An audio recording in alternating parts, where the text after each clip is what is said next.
Mesdames, Messieurs, bonjour et surtout merci d'être encore en direct sur Info TV dans le cadre de votre programme Espace Miné. Nous sommes mercredi 5 novembre 2025 à Yaoundé au Cameroun. Merci d'être en direct sur le canal 6 mais également au canal 508 sur Canal Plus International. Comme tous les mercredis, nous marquons un arrêt pour parler de ces Camerounais qui sont allés à l'extérieur. Il s'agit des Camerounais de la diaspora et vous avez baptisé cela mercredi diaspora. L'événement majeur, c'est demain au Cameroun. Ce sera la prestation de serment du président de la République, son Excellence Paul Biya, du côté de l'Assemblée nationale. Nous avons donc ce prétexte important pour questionner ces Camerounais de la diaspora. Quel est le regard que ces Camerounais de la diaspora posent sur cet événement majeur au Cameroun? Et prestation de serment et Camerounais de la diaspora, c'est la problématique essentielle dans le cadre justement de ces échanges. Naturellement, avant tout cela, on aura déjà marqué nos autres arrêts. D'abord avec Claudia pour une balade informationnelle, mais également avec Alain Douk pour la dénonciation. Votre fidélité continuera à nous honorer. 10h, 11h52. Vous êtes en direct sur Espace Miné. Nous tutoyons d'ailleurs le soleil. Appelez-moi Perfecto. Je modère. Docteur Walter Shaw, bonjour. Bonjour, parfait. Ici, je voudrais dire à tout le monde que vous êtes un bon journaliste.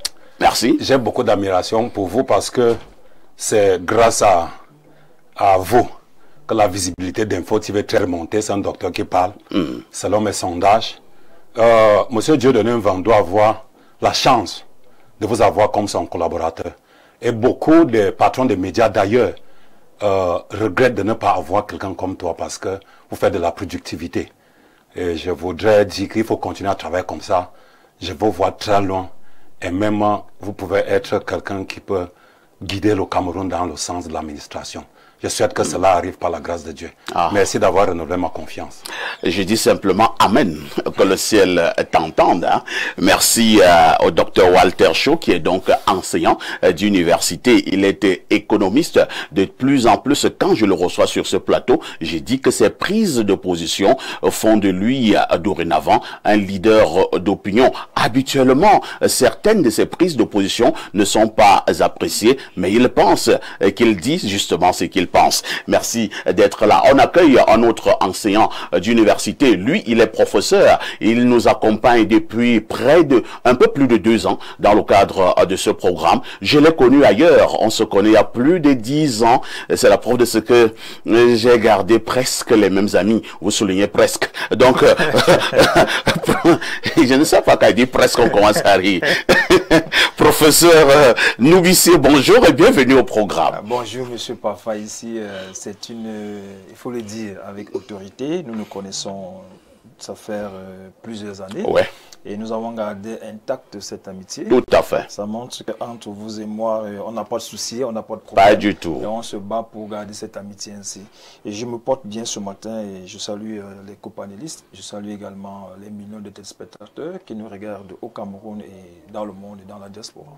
Merci au professeur Noubissier, qui est donc psychosociologue. En face du professeur, nous accueillons notre invité permanent. Lui, c'est Alain Douk. Alain Douk, bonjour.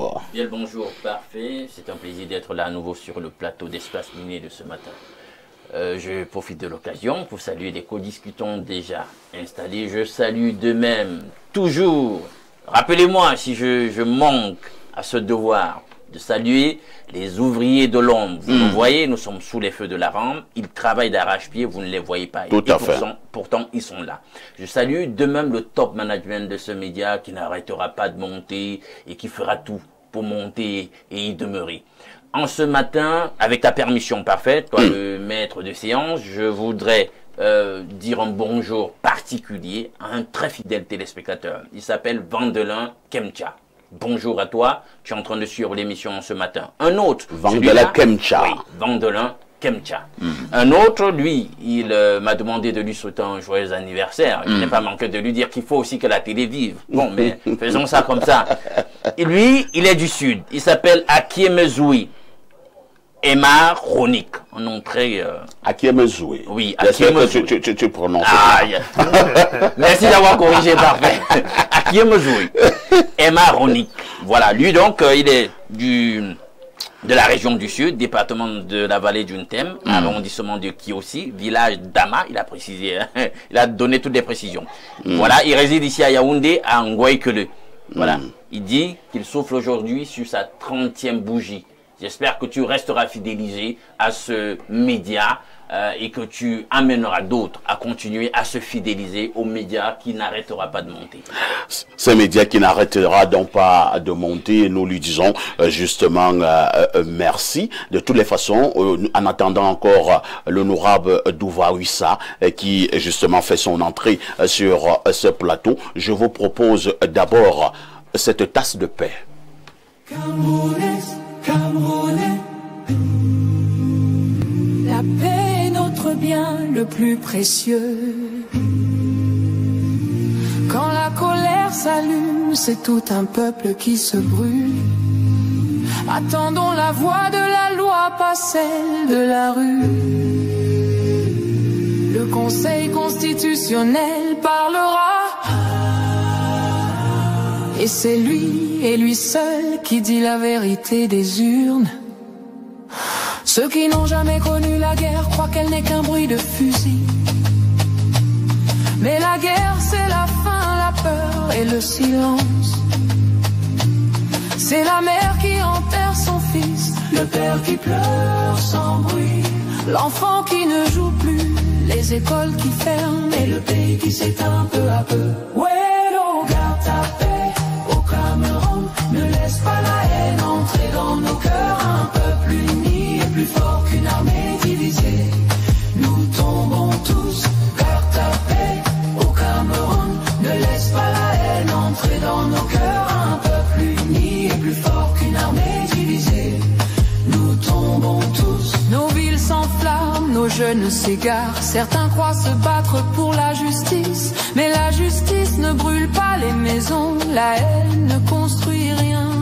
Chaque pierre jetée détruit l'avenir. Chaque blessé est une cicatrice sur la nation. Refusons la violence, refusons les manipulations. Écoutons la raison, pas les colères.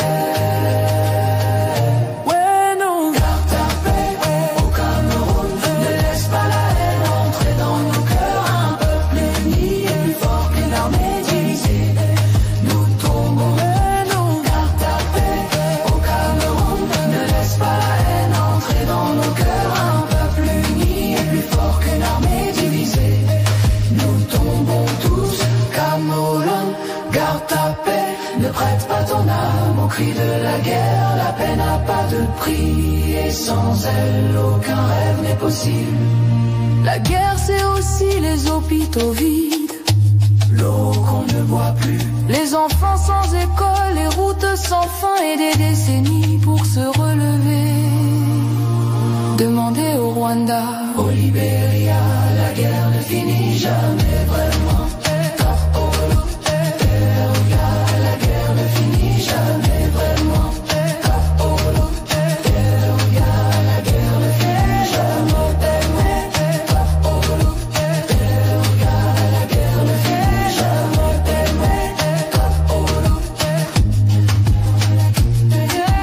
Akaba choisit la paix, préserve nos familles, protège nos enfants. La guerre n'a jamais été la solution. Aimons notre pays, gardons-le debout. Unis ensemble, nous sommes plus forts. Que Dieu bénisse le Cameroun. Paix, paix, paix, paix.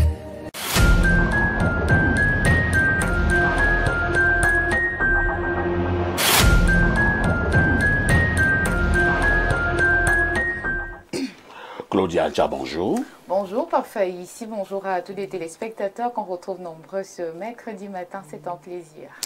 Claudia, chaque matin, je relève un mot de cet hymne de la paix. Hein. Je te dis ce que j'ai relevé ce matin. Oui. Ne laissons pas la haine entrer dans nos cœurs. Refusons la violence, refusons les manipulations. La paix n'a pas de prix. La paix n'a pas de prix, c'est avéré, surtout pour notre pays, le Cameroun. La paix n'a pas de prix.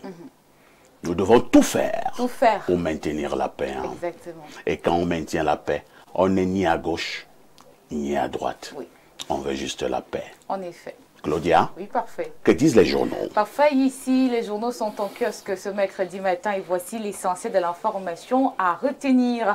Le cri hebdomadaire La Météo nous informe en exclusivité ce mercredi que Tiroma s'est enfui du côté du Nigeria, sauve qui peut. La page 3 nous renseigne que sentant le navire de l'insurrection couler, le candidat malheureux à la présidentielle du 12 octobre dernier a, selon des sources concordantes, quitté Garoua sur la pointe des pieds dans la nuit du 3 au 4 novembre. Le président du FSNC, accompagné par quelques proches, se met à l'abri, abandonnant ses complices et nombreux militants et sympathisants. Après cette information, le cri hebdomadaire La Météo donne la parole au professeur Pascal Charlemagne Messangayamding en page 2. La sauvegarde de la paix et de l'unité de notre pays n'a pas de prix, s'est-il exprimé dans une sortie. Ce 4 novembre, le professeur de sciences politiques et droit public, coordonnateur du mouvement national des biaïstes, propose à Issa Tiroma Bakary de jouer les intermédiaires auprès de Paul Biya pour le bien du Cameroun.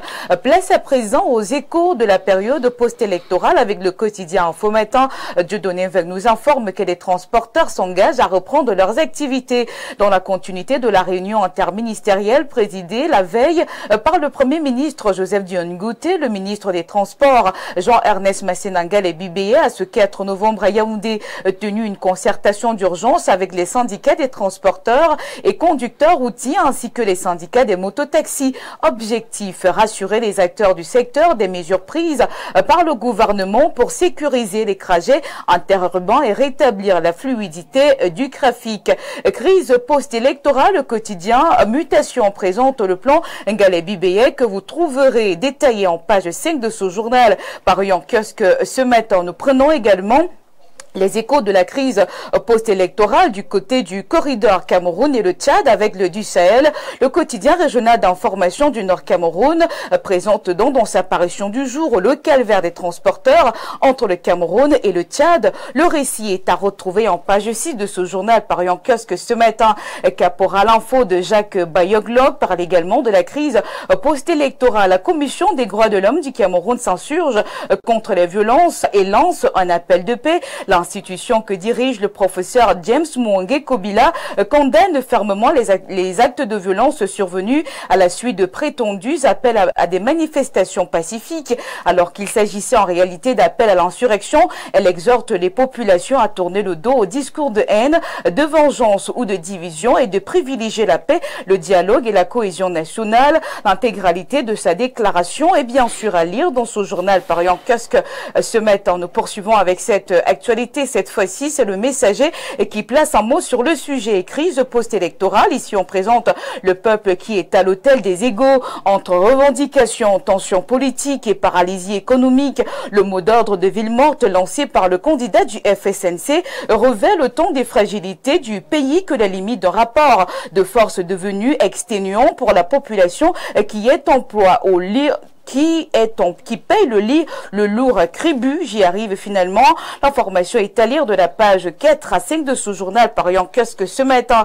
L'actualité dans cette revue de presse ce mercredi, c'était aussi l'investiture du président élu. On en parle avec le quotidien Capitaux Public Cameroun Tribune. Marie-Claire Nana nous informe que c'est demain, ce jeudi 6 novembre, Paul Biya, élu à l'issue du scrutin du 12 octobre dernier, entame son 8e mandat au cours d'une journée à la fois solennelle et festive qui prévoit notamment la prestation de serment devant le peuple, la remise des attributs de grands maîtres des ordres nationaux et la présentation du corps diplomatique et des corps constitués nationaux. L'intégralité du programme de cet événement est à retrouver dans ce journal paru en que ce 3e jour de la semaine. Avec la vitrine, on parle aussi de violence post-électorale au bas d'une de ce journal.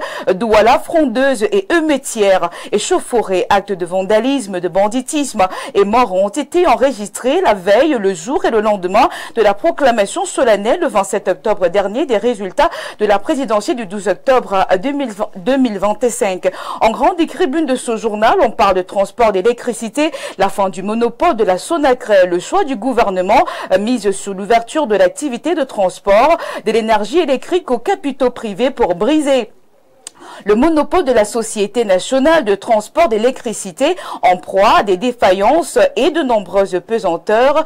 Bernard Ouna est plus précis en page 8 de son journal paru en kiosque ce mercredi. On change d'actualité pour parler d'autre chose, précisément du sport avec le quotidien Le Jour, CAN féminine de football. Les Lions indomptables repêchés par la CAF.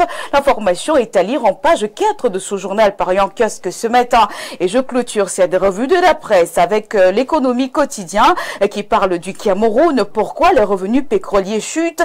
Il n'y a pas de point d'interrogation, mais Thierry Écouty nous renseigne que cette régression a occasionné un manque à gagner pour le trésor public au premier trimestre 2025, apprend-on par Faïssi. Merci Claudia pour toutes ces informations fraîches parues donc en kiosque au Cameroun. Comme d'habitude, il me reste qu'à te souhaiter une excellente journée de mercredi. Oui, parfait ici, mais avant de partir, j'aimerais souhaiter joyeux anniversaire avec votre permission, bien sûr, à un valeureux téléspectateur qui nous regarde du côté de la ville de Gatineau au Canada. Il s'agit de monsieur Laurent Bernard qui a donc célébré un an de plus hier et sa dynamique maman a bien voulu partager avec nous un verre de jus bien glacé. Donc, bien d'autres choses à vous, monsieur Laurent Bernard qui nous regarde du côté du Canada. C'est un blanc ou bien c'est un noir? C'est un noir, un Camerounais. Léonard. Oui. Bernard. Oui, Laurent Bernard. Laurent Bernard. Oui. C'est ton grand cousin, je présume.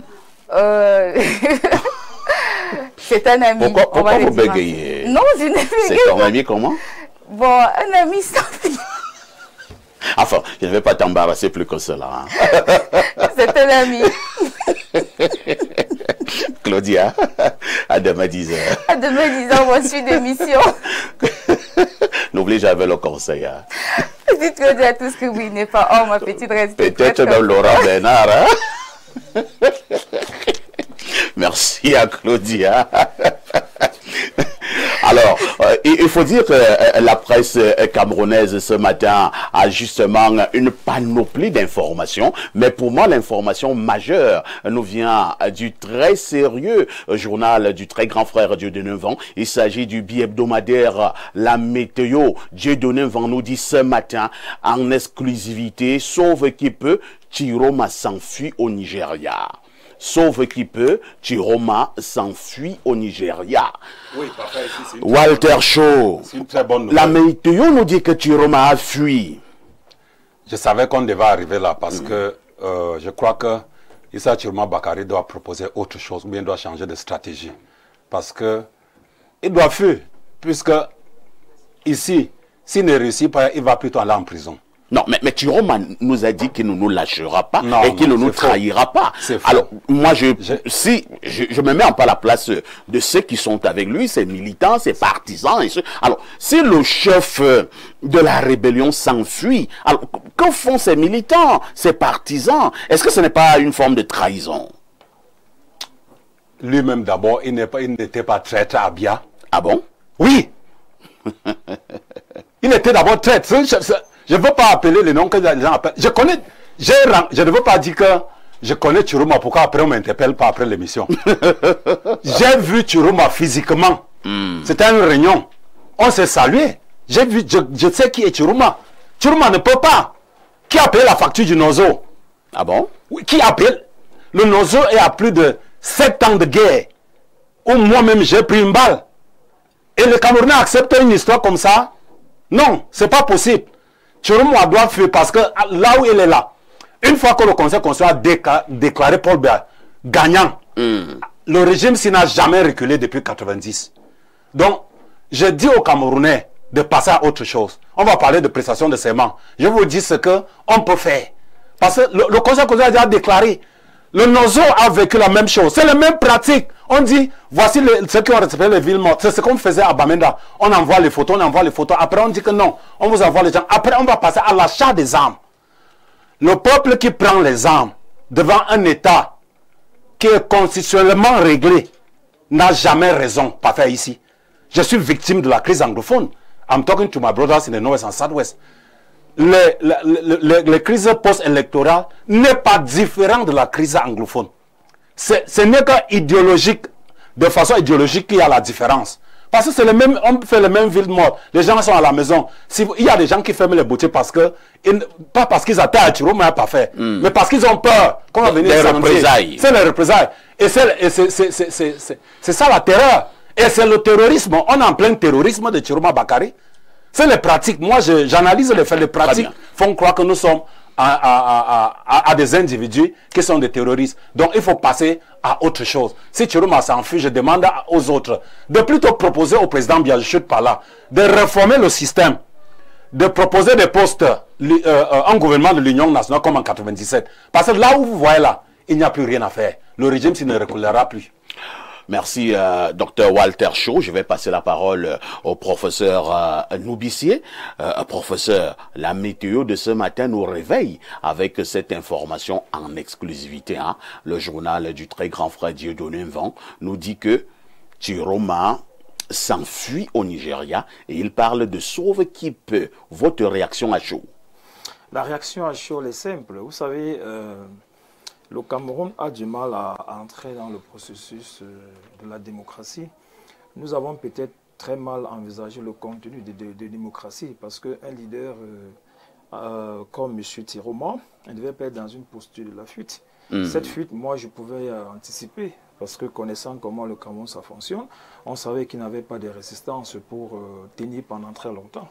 Même les personnes qui assuraient sa garde, il suffisait juste qu'un chat arrive pour que tout le monde fuit, c'est la réalité. Mais ça, ce sont des leçons que nous devions, en tant que scientifiques, on doit être interpellé par ce que nous vivons. Parce que dans la logique des choses, quelle que soit la posture, quel que soit celui qui a gagné ou celui qui a perdu, on ne devait pas arriver à ce niveau-là. Nous sommes en 2025 et c'est suffisamment regrettable que M. Chiroma soit en train de prendre la fuite aujourd'hui.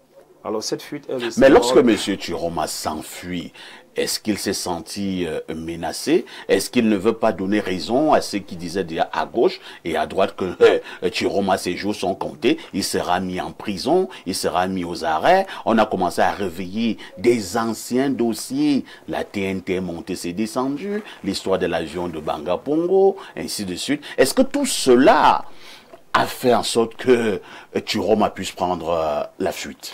Je pense que les hommes politiques sont d'abord des humains comme vous et moi. C'est-à-dire, c'est pas parce qu'ils sont acteurs politiques, c'est juste que chacun a ses dossiers noirs. Chacun d'entre nous a ce qu'on appelle en psychologie son intimité. Si on expose l'intimité, chacun d'entre nous ici à l'extérieur, vous allez me voir, vous n'allez pas me saluer. Bon, c'est une réalité. Quoi pour dire que M. Chiroma n'est pas à la perfection? C'est un être humain, il a ses problèmes, il a des contentieux, c'est tout à fait logique.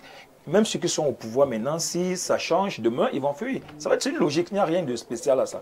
Les gens qui sont là aujourd'hui savent que si demain on dit que ce n'est plus eux qui sont là, ils vont fuir. Tout le monde a ses sales dossiers. C'est une réalité. Bon, la fuite de M. Chiroma, moi je l'aperçois comme une marque indélébile du fait que le Cameroun n'est pas encore prêt à entrer dans un processus démocratique électoral. Alain Doc, Chiroma, le président du FSNC, avant la prestation de serment, a pris la route du Nigeria et la météo nous dit que Chiroma s'enfuit, c'est le sauve qui peut. Est-ce que c'est sérieux si Chiroma nous abandonnait en cours de route? Quel est ce général qui abandonne dans un champ de bataille? Oh, c'est intéressant, parfait. Tu passes le temps à dire nous. Je te pose la question, tu es chiromiste? Je ne suis pas chiromiste. Je suis tout simplement camerounais. Parce que ton nom est problématique. Mais vous savez, c'était prévisible. Vous savez, tout est une question de stratégie, notamment qu'on a engagé dans le champ politique. Et que vous dites que vous voulez être la tête de proue des masses. Vous devez vous comporter comme un général qui va dans une guerre. Vous devez donc être un bon stratège. J'ai interpellé les gens dessus quand moi j'ai regardé cette postulation de Chiroma à 2 mois de l'élection présidentielle. J'ai dit un gars qui démissionne à 2 mois d'une échéance électorale pour dire qu'il postule, qu'il candidate. Il a pensé véritablement sa candidature? Est-ce qu'il a pensé stratégie? Quand vous lisez les 15 articles de l'art de la guerre de Sun Tzu, il dit que pour sublimer l'art de mener la guerre. Vous savez comment il faut procéder? Amener l'adversaire à la reddition sans avoir à se battre. Si vous arrivez à un tel point, vous avez sublimé l'art de la guerre. Moi, je l'ai dit, je le répète une énième fois ce matin, c'était fait à la ramasse. Il n'y a aucune stratégie dans ce que Thiro m'a fait. Donc, je ne suis pas surpris qu'on en arrive à ce sauve qui peut.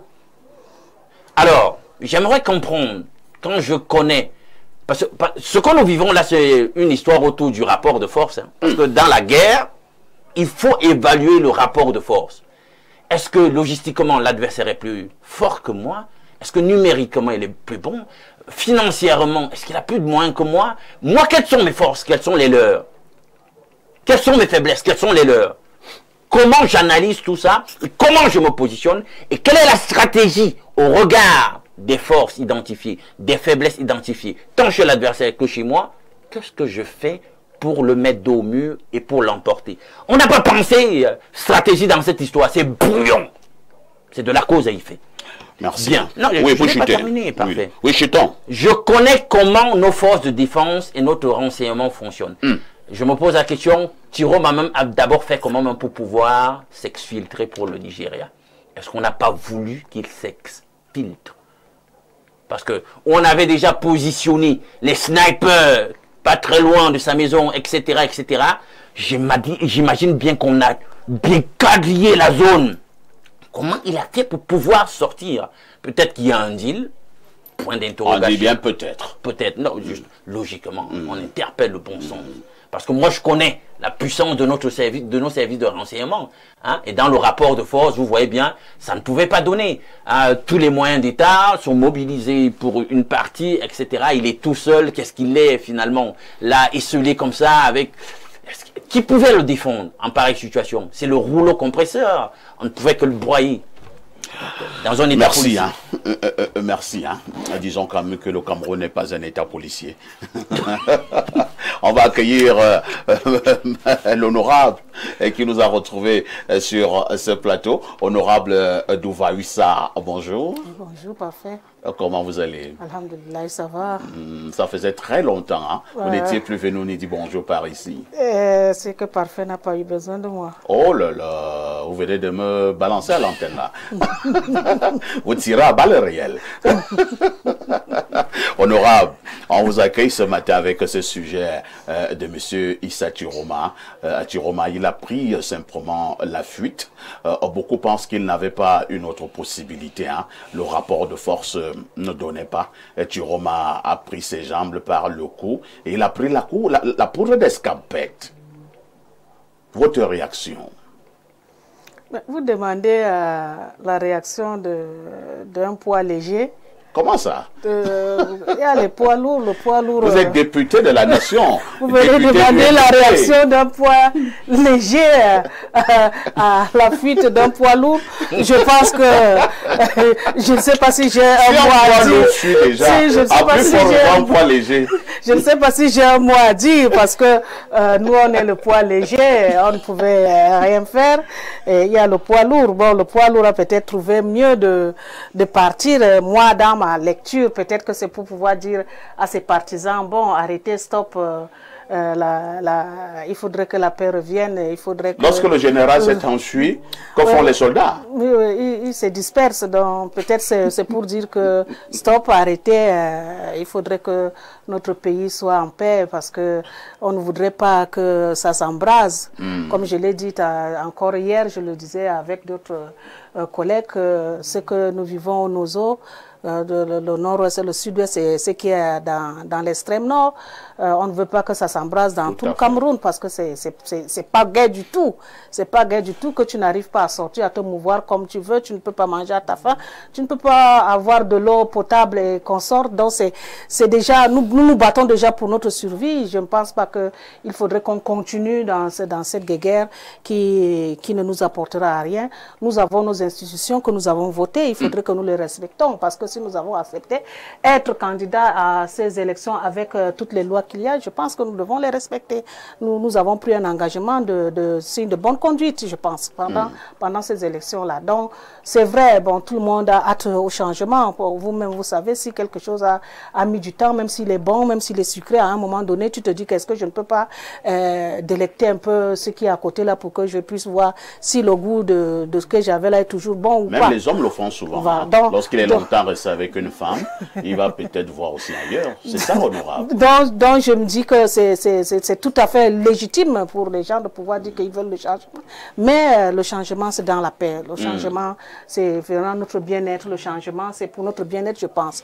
Donc, à mon avis, bon, le poids léger n'a pas beaucoup à dire. 10h, 11h52, une touche pause s'impose.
Nous repassons la parole à Alain Douk, cette fois-ci, pour la dénonciation de ce mercredi matin. La dénonciation de ce mercredi matin, elle est toute simple. On observe la société camerounaise et on se rend compte qu'il y a cette espèce de tendance à l'extrémisme et à l'intolérance. Si on veut construire une démocratie, on doit apprendre à accepter les opinions contraires. Or, de plus en plus, on observe que des gens ne savent pas gérer le fait que les gens ne pensent pas comme eux. Et certains en viennent à devenir très violents. Parfois en découdent physiquement ou même attenter à la vie des gens. Et c'est ça que je fustige ce matin. On doit reconnaître aux autres le droit de penser différemment que nous. On doit reconnaître aux autres le droit de penser. Non seulement le droit de penser, mais le droit de penser différemment. Alain Douk fait le constat selon lequel le professeur, de plus en plus au Cameroun, on a affaire à ce qu'il appelle des extrémistes. Hein. Si le professeur Noubissé pense que Parfait ici est un bon journaliste et que quelqu'un d'autre dise que c'est un mauvais journaliste et vice-versa, il est prêt à en découdre. Est-ce que je n'ai pas le droit de penser A et l'autre n'a-t-il pas aussi le droit de penser B? Il vous passe la parole. Merci beaucoup, M. Parfait, ici. Moi, je me suis amusé dans ma jeune carrière d'enseignant et de chercheur à toucher à des endroits parfois très sensibles. J'ai commencé à écrire mon mémoire de maîtrise sur le fanatisme religieux. Et tout récemment également, je me suis intéressé au djihadisme dans le monde entier. Moi, j'ai écrit pour comprendre à quel moment on devient djihadiste, à quel moment on devient extrémiste. Il faut savoir qu'il y a une forme de moule pour mouler les gens. Les gens sont souvent le récépissé, le produit, le fruit du moulage, de la perspective qu'on leur a proposée. Et le Cameroun aujourd'hui vit une situation extrêmement grave. Pourquoi? Parce que les gens ne sont plus tolérants. À tous les niveaux, la tolérance zéro, on n'est plus tolérant, on n'accepte plus l'opposition, on n'accepte plus les idées contraires. Tout simplement parce que nous sommes dans un contexte où la confiance est en train de disparaître. C'est-à-dire que celui qui est porteur de l'idée n'inspire plus par la confiance et par la garantie et par la soutenabilité de son idée. Et c'est donc pourquoi les idées contraires, on a l'impression que tu manques parce que tu as mis en place un décor pour entretenir ton mensonge. Si on prend le cas du contexte du Cameroun, on est dans un contexte extrêmement sensible. Et ce qu'on observe, l'extrémisme, les violences, les villes mortes, les tueries, c'était prévisible. Moi, j'ai toujours dit au Cameroun, quand vous m'invitez, qu'on a un problème que les gens ne veulent pas voir, le changement des mentalités. Les gens ont changé les mentalités. Je prends souvent le cas des enfants. Moi, quand j'étais petit, je pensais à votre émission tout à l'heure, je me rappelle les gifles et les fouets de mes parents. Mais aujourd'hui, quand tu gifles un enfant, la réplique n'est plus en le sens de ce que nous faisions quand nous étions petits. Aujourd'hui, il va vous faire des propositions, il peut même vous donner un coup de poing, il peut même rendre. C'est de ça qu'on parle aujourd'hui. Bon, c'est la société qui a entretenu l'extrémisme. Parce que la société n'a pas caricaturé, n'a pas prôné, n'a pas valorisé l'idéologie de la non-violence, l'idéologie de l'acceptation de l'opinion de l'autre.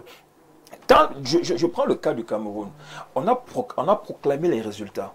Il y a une opposition qui est devenue extrémiste. Pourquoi est-ce qu'elle est devenue extrémiste? Parce qu'on n'a plus fait confiance aux institutions qui sont là. Bon, le regard que nous avons aujourd'hui, c'est de dire comment faire pour que tout le monde fasse confiance à ces institutions. C'est pourquoi il y a extrémisme. Il se serait appelé si les gens faisaient confiance aux institutions, que ce soit l'État, que ce soit le Conseil constitutionnel. Ça veut dire que c'est un problème. Il faut rendre plus confiant, mais plus confiante ces institutions. Vous allez rendre compte que ça va être facile, on va vivre ça. On a vécu ça dans certains pays ici, on a vécu ça au Sénégal, des pays de l'Afrique, où les gens se sont appelés, le deuxième a appelé le premier pour le féliciter. Un jour va en arriver. L'extrémisme, c'est quoi? C'est l'expression d'une colère qui est enfouie dans l'esprit des gens. Les gens ont entretenu des colères, et au moment que ça s'expose, on ne les contrôle plus. Quand on parle de la colère, faisons attention, quand on parle de la frustration, les gens deviennent extrémistes parce que ils sont sous la pression, sous l'oppression. Et ils ont envie d'exprimer ce qu'ils ressentent de l'intérieur. On ne fait que les opprimer.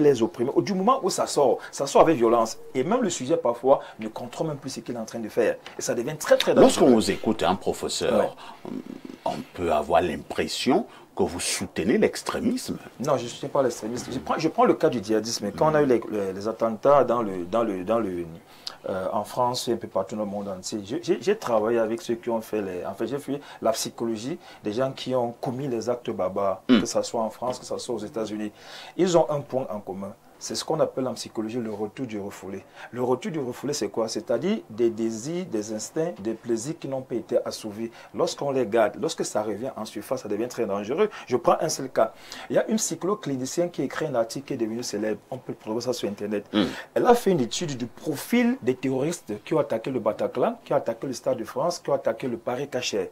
Ils avaient en commun quelque chose qui est spécial, d'avoir été rejetés par un membre de leur famille, soit les deux parents, un membre de leur paternité, de leur parentalité, soit les deux parents, soit un des parents. Ça montre qu'ils ont vécu avec la souffrance, avec la détresse, avec la haine de n'avoir pas été acceptés. Quand vient le moment, l'opportunité de prendre les armes pour exprimer, extérioriser ce qu'ils gardent longtemps, ils ont longtemps enfui en eux. C'est la débandade, ça va dans tous les sens. Bon, c'est pour dire que on est dans un état, et les gens doivent savoir que les mentalités ont changé. Parce que les mentalités ont changé, on va avoir une nouvelle considération de l'autre. Ne pas l'opprimer, ne pas l'écraser, ne pas le mettre dans un tourbillon avec des schémas qui ne sont plus des schémas moraux, mais qui sont des schémas parfois illégaux. Merci, professeur, pour cette analyse. On passe la parole au docteur Walter Shaw. Docteur, ce matin, Alain Douk dénonce l'intolérance. Alain Douk dénonce le fait qu'au Cameroun, nous n'acceptons plus que quelqu'un puisse penser différemment que nous. Mais sauf qu'Alain Douk ne prend... Oui, bon, il faut dire comme ça. Sauf que on ignore le fait que Rousseau avait réglé ce problème au XVIIIe siècle. C'est un philosophe français. Jean-Jean Rousseau disait que les hommes sont les mêmes partout. Mais c'est l'environnement qui les corrompt. Parfois ici, l'environnement ici, on a l'environnement politique. Ouais. Regardez le contexte actuel. Où on vous dit que tel a gagné, tel a perdu. Mais le matin, tu veux parler sur la machette. Donc ça rend les gens nerveux. L'homme a d'abord deux visages. Le visage du diable et le visage de Dieu. Et le chapitre 3 de Jean-Jean Rousseau, il parle de première société. Là, on voit là-dedans. Quand l'enfant grandit, il arrive à un certain niveau, l'autorité parentale disparaît. Donc voilà l'environnement politique. Les gens sont violents. Et particulièrement les Camerounais sont très violents. Et ce philosophe dit que dans la vie, pour réussir, il ne faut pas être humble, parfait ici. Si quelqu'un est violent, sois aussi violent. Ah bon? Oui. Si vous veut la guerre, vous faites aussi la guerre. Vous répondez le mal par le mal. Non, si la personne veut le mal, c'est la nature du Camerounais. Sortez en route là, quelqu'un vous cogne, vous dites que non, Dieu va vous pardonner. Qui va aller réparer le tort? Il faut être violent. J'ai fait la guerre pour être recruté. C'est vrai que nous n'allons pas faire l'apologie de la violence. Non, c'est Rousseau qui parle, ce n'est pas moi. D'accord. C'est Rousseau, s'il vous plaît. Jean-Jacques Rousseau. Jean-Jacques Rousseau. Oui, moi, je n'ai pas fait le cours de français, professeur. Non, je vous donne. Il donne le nom en entier. Hein? Jean-Jacques Rousseau. Ok, Jean-Jacques. Ça, je l'envoie en politique. La politique fait un test où les gens deviennent violents et que les gens prennent les armes. L'environnement économique, en 7 ans, ici, le Cameroun est passé de 7 000 milliards à 14 500 milliards en 7 ans. Et ceux-là qui n'ont pas réalisé les projets que le président a définis rendent les Camerounais de plus en plus nerveux. Je suis sorti ce matin, un général est calé dans la boue. Il était dans un général de brigade était calé dans la boue. Il y a des ministres que le président doit faire partie du gouvernement. Et c'est ces gens-là qui ont rendu le Camerounais nerveux. On attend la prestation de serment. Hein? Oui, on attend le président. Ils doivent même quitter le gouvernement avant prestation de serment. Toi, tu quittes d'abord. Oui, non, il libère. J'ai la liste de 23 ministres qui doivent partir. Je suis en train de mener une enquête. Je vais vous soumettre la liste. Si vous voulez, si vous les aimez, vous J'espère que vous allez envoyer la liste au président. Mais bien sûr, je n'ai pas vu le président un jour. Donc, que le ministre sache que je suis plus avec eux. La majorité, ceux qui sont avec moi, c'est ceux qui font le bon travail du gouvernement. L'environnement politique. Maintenant, l'environnement économique, tu vois les prix, aller au marché. Ça grimpait, hein? Aller au marché. On me parle de kilogramme de viande de bœuf. Oui. Avec. C'est là à 4 500, 5 000. Sans os à 4 000. Oui. Avec, on parle de 3 800. Ça a grimpé. Les prix au niveau des marchés. Et plus de 10 millions de Camerounais vivent à moins de 800 francs par jour. Ce qui est dangereux. Alain Deveau croit que les Camerounais seront fiers. Avec ce régime, les gars qui ont le gros salaire, mais ils ont le gros salaire, les Prado, les 4x4, ils ont les milliards, les stations de service poussent partout. Vous croyez que les Camerounais sont fiers alors que le président a tout donné? Maintenant, quand vous allez maintenant sur l'environnement social, allez dans nos hôpitaux, allez un peu voir, bon, Manaouda Malachi fait quand même un bon travail, pas quand même, il fait un bon travail, mais allez quand même voir comment se soigne. Il y a les Camerounais qui meurent dans nos hôpitaux pour 2000 francs. Et tu dis qu'il fait un bon travail. Non, je dis il fait un bon travail. Mais les Camerounais meurent pour 2000 francs. Oui, ça veut donc dire qu'il y a un problème. Moi, je parle du rapport de son ministère. Il dit qu'il fait un bon travail, mais les Camerounais meurent pour 2000. Maintenant, allez au niveau de la santé, comme on a parlé, social, au niveau territorial, au niveau des institutions, même le modèle et le budget qui est sous-consommé. Maintenant, on a parlé de ville morte. Au niveau social, 3 500 milliards qu'on est en train de vouloir perdre parce que 25% de ce secteur, ça contribue à la croissance économique. Le 2 villas, c'est 41% de la croissance économique. Donc, c'est pour dire quoi? Que je chute avec ça. Oui. Alain Do, si je dors affamé le lendemain et que vous jetez une pierre sur mon toit, je vais sortir avec la machette. C'est ça. John Locke disait quoi? We are born free but everywhere in chain. Nous sommes nés libres, mais partout on est enchaîné à cause de l'environnement. Donc, soignez d'abord l'environnement et les Camerounais deviendront moins polis, mais il faut être violent pour gagner dans la vie. Non, on ne va pas faire l'apologie de la violence sur ce plateau. Hein. Pas de violence sur ce plateau. Honorable, c'est quand même compliqué. Hein. J'ai suivi les explications du professeur, j'ai suivi les explications du docteur, mais moi j'ai l'impression qu'ils sont à un niveau plus élevé de la réflexion. Ce n'est qu'une impression. Lorsque tu publies, je vais parler comme au quartier, hein, ta chose sur les réseaux sociaux, où vous n'avez insulté personne. Mais vous voyez une race d'individus qui insultent le postérieur de ta grand-mère, qui insultent ton grand-père, et qui vous insultent vous-même, alors que vous ne vous connaissez ni d'Adam ni d'Ève, ainsi de suite. Bon, c'est toujours parce qu'on a faim. Parfois ici, oui. Quand l'environnement social n'est pas bon, ça se ressent. Tout est mauvais. Tout est mauvais. Donc tout ce que vous dites énerve. Énerve. Ouais, ok. Donc dès lors je mets mon costume carrelé, ça énerve les gens. Ça va te m'énerver. Est-ce que mon costume carrelé t'a blessé? Puisque je n'ai pas ce costume, je n'arrive même pas d'abord à manger. Mais j'ai travaillé pour l'avoir. Mais toi, tu as pu travailler comment? Parce que moi, j'ai cherché à travailler, je n'ai pas pu. Je suis allé, on m'a dit non, il faut aller à l'école. Je suis allé à l'école. J'ai mon bagage intellectuel qui me permet de faire quelque chose. Je n'ai pas pu. Mais maintenant, qu'est-ce que je dois faire? Il y a les réseaux sociaux qui vont me permettre de me défouler. Je suis derrière cette machine-là, j'écris ce que je veux, je t'insulte. Je me défoule. La personne qui reçoit tes insultes, elle est la cause de ton malheur? Justement, c'est l'environnement social. C'est l'environnement social. On commence à insulter ta grand-mère qui est morte, je ne sais pas il y a combien de temps. C'est ta grand-mère qui est morte depuis là, qui a fait en sorte que le monsieur qui est derrière son clavier n'ait pas à manger. Peut-être que pour lui, ma grand-mère n'a pas passé la main telle qu'il le fallait. Ah, ta grand-mère gérait le pays. Peut-être que pour lui, ma grand-mère peut-être être parmi les gens qui géraient le pays et il n'a pas passé la main telle qu'il le fallait. Et il n'a pas fait prospérer tel qu'il le fallait. Et il a pris beaucoup de dettes. La grand-mère a peut-être pris beaucoup de dettes qu'aujourd'hui je subis. Donc je me mets derrière un clavier où tu ne me vois pas et j'écris tout ce que je veux écrire. Je me défoule.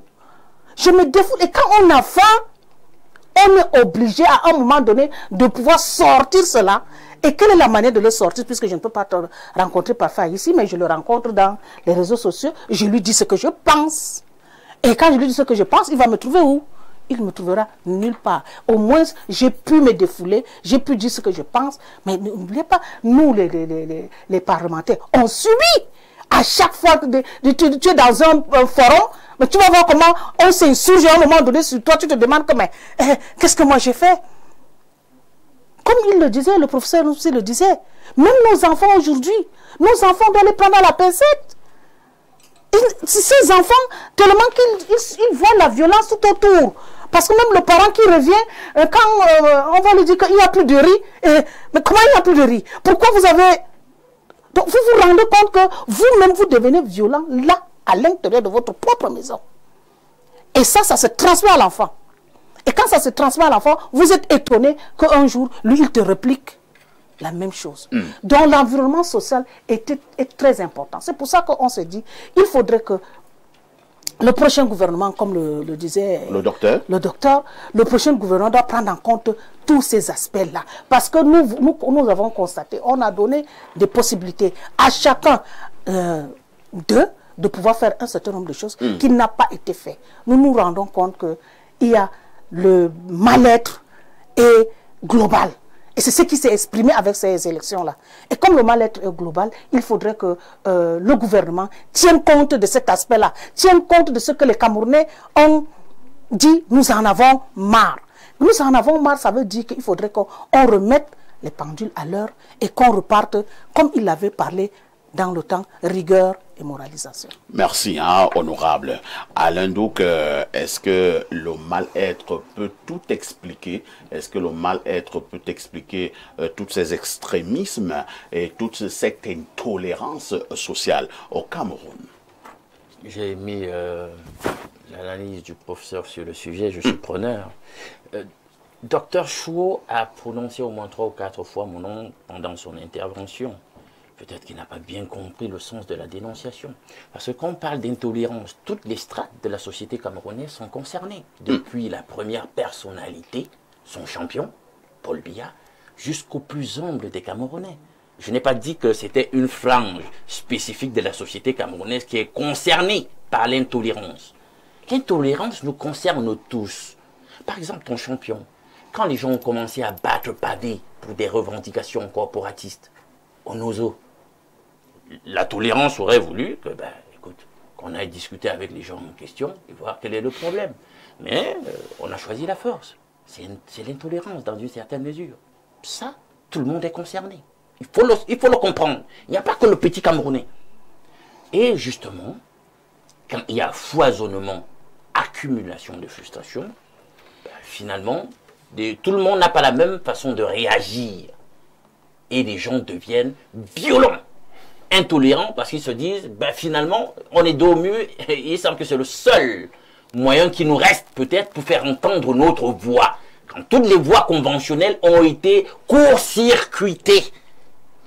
Il y a un autre concept, si ce n'est une autre vertu et qualité, qui va en adéquation avec la tolérance. On l'appelle la tempérance. Quand vous êtes la plupart du temps tolérant, vous êtes quelqu'un aussi de tempéré. Alors, pensez dans un pays qu'on va faire la même chose. X fois, ça ne marche pas. Et continuez quand même à faire la chose en question. Mais attendez, vous n'êtes pas tempérant. C'est incroyable. Il y a tout ça et ça crée des frustrations. Parce que c'est même ce que Einstein appelait quelque peu la folie. Si vous pensez que faire la même chose X fois, ça ne marche pas, mais vous êtes toujours convaincu que ça va marcher, vous faites la même chose, écoutez, vous êtes un fou. Il y a ça. Alors quand les gens voient ça, comment ils réagissent? Ils ont l'impression que c'est une insulte collective. Et quand les gens n'ont pas les moyens, par les circuits conventionnels, d'endiguer, d'annihiler, de stopper le phénomène, ben, ils vont refouler les frustrations d'une autre manière. Ils deviennent violents. On ne va pas justifier la violence à tout bout de champ, parce qu'il y a aussi vraiment parfois des violences fortuites. Ben, imaginez, vous faites une réflexion, comme sur les réseaux sociaux, Parfait a fait une illustration dans sa question. Ben, je ne pense pas, j'analyse un fait. Moi, je pense comme si quelqu'un sort Parfait, virulent, il ne s'attaque pas à votre pensée. Il ne vous invite pas sur le sentier de la réflexion. Il n'attaque pas vos arguments.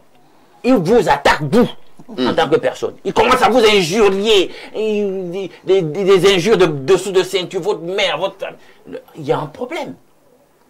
Il faut qu'on soit même à un certain moment de discuter, de confronter les idées, parce que justement, on disait Hegel, c'est de la confrontation des idées que jaillit la lumière. C'est ça, c'est avec ça donc qu'on va construire le Cameroun, pas avec de la violence fortuite. Pensez aussi en termes d'intolérance, d'intempérance, que lorsque toutes les forces vitales vous auront quitté, mais vous êtes toujours convaincu que non, vous êtes le Messie. Et ça aussi, c'est de l'intempérance. Très bien. C'est de l'intempérance. Merci Alain Nouk pour cet autre regard. Je me tourne vers cette messagerie qui explose comme d'habitude. Bonjour Parfait. Je suis d'accord avec le professeur Noubissi que les actes que nous posons viennent généralement des désirs, des tendances refoulées ou regressées. Mais ces actes ne peuvent pas se concevoir seulement sous l'angle de la violence par le processus du transfert ou celui de la sublimation. On peut agir d'une autre manière. C'est un Tonga qui envoie ce message. Bonjour Perfecto, voici mon mal-être. Je suis nanti de 2 masters, un en gouvernance financière et un autre en management des compétences et ressources humaines à l'université de Yaoundé de Soie. Je suis Camerounais célibataire sans enfant parce que je joins difficilement les deux bouts et ce par des cours de répétition et des chantiers. J'ai jamais été appelé même pour un stage dans mon pays. L'emploi, n'en parlons plus. Suis-je destiné à finir moto-taximan comme mes autres camarades ou chauffeurs Yango pour ce dont les familles ont des conditions moyennes? Honnêtement, ce pays qui me rendait si fier quand j'étais plus petit me détruit à petit feu, cause le favoritisme, le tribalisme, le népotisme, l'égoïsme et plein d'autres encore. Quel est notre avenir dans ce pays? Je ne sais même plus si je dois parler d'avenir à mon âge. J'ai voté Hiram pour son programme politique et qui semblait cohérent et pour sa jeunesse. Mais en réalité, je l'ai voté parce que j'ai cessé de croire au président actuel. Avec tout le respect, je vous prie de ne pas omettre les véritables mots car tout ceci n'est que le résultat des frustrations individuelles et collectives. Un autre message ce matin. Bonjour à ici et toi d'Albert Parfait et à tout ton panel. Concernant la dénonciation, vraiment c'est grave dans notre pays. Nous disons être un pays de démocratie et de droit, mais on dirait pas parce que le mal commence du haut avant d'arriver chez le petit Camerounais lambda. Il est hors de question que tu donnes ton point de vue sur une question qui concerne les problèmes de notre pays. Tu reçois des menaces de mort. En tout cas, les Camerounais sont nerveux à tous les niveaux. Le loyer est cher, les prix ont augmenté au marché, les jeunes n'ont pas de travail. C'est pour dire qu'à côté, quand une personne viendra dire que tout va bien au Cameroun, l'autre qui vit ces réalités, dont j'ai cité plus haut, ne sera pas d'accord avec cette pensée. C'est Pancras de Garoua. Ah, Pancras, tu as Garoua. Issa Chiroma n'est ni politicien, ni homme d'État, il est simplement un... Non, je ne dirais pas ça à la télé, hein. Je ne dirais pas ça à la télé. Ici, nous soignons un peu le langage. Bonjour, monsieur Aïssi, et à votre prestigieux panel. L'intolérance au Cameroun, qu'elle soit politique, ethnique, religieuse ou sociale, est souvent le reflet d'un manque de dialogue sincère et d'une méfiance héritée de l'histoire. Pendant longtemps, les gens ont appris à se méfier plutôt qu'à comprendre, à juger plutôt qu'à écouter. À cela s'ajoute la pauvreté, l'injustice sociale et la manipulation politique qui entretient les divisions et transforme la frustration en hostilité. Pourtant, notre richesse réside dans notre diversité. Le Cameroun a besoin, non pas de plus de voix qui crient, mais de plus de cœurs qui écoutent. Apprendre à débattre sans se détruire, à être en désaccord sans se haïr, c'est le début de la maturité d'un peuple. L'avenir du pays dépendra de notre capacité à choisir la tolérance comme une force et non comme une faiblesse. C'est M. Bélé Beigné de Yaoundé. Allons au 241, c'est un message qui nous vient du Gabon. Bonjour parfait, le mandat, je sais pas, hein? Abdoulaye, je ne sais pas de quoi vous parlez. Hein? Nous allons prendre un autre message ce matin.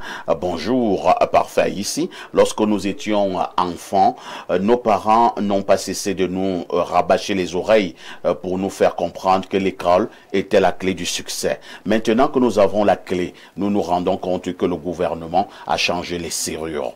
Que faut-il faire? Oh là là, c'est poignant hein, ce message. Maintenant que nous avons la clé, nous avons l'impression que le gouvernement a changé les serrures.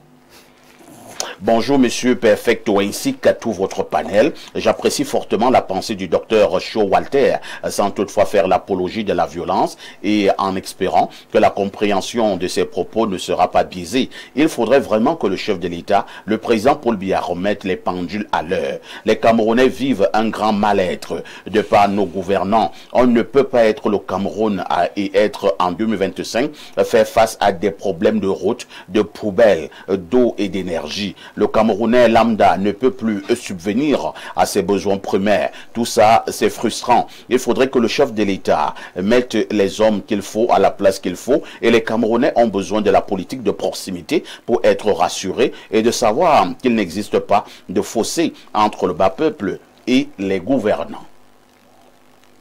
Prenons ces autres contributions. Bonjour parfait, le sac de modérateur. Bonjour à tout le panel, je sollicite humblement votre attention car une question me taraude de l'esprit depuis quelque temps. Avant tout, je tiens à préciser que je suis fermement opposé à toute forme d'insurrection, quelles qu'en soient les motivations, surtout dans le contexte actuel de notre pays. Ma préoccupation est la suivante. Après la proclamation des résultats d'une élection présidentielle, un pays se retrouve-t-il sans président en fonction jusqu'à la prestation de serment? Nous répondons rapidement non. Non. Jusqu'à présent, le pays a un président. D'accord. Il continue donc en disant, autrement dit, le président élu ne commence-t-il à exercer réellement ses prérogatives qu'à partir de son discours d'investiture? Ça, c'est s'il y a eu changement de président. Mais pour le cas d'espèce, non.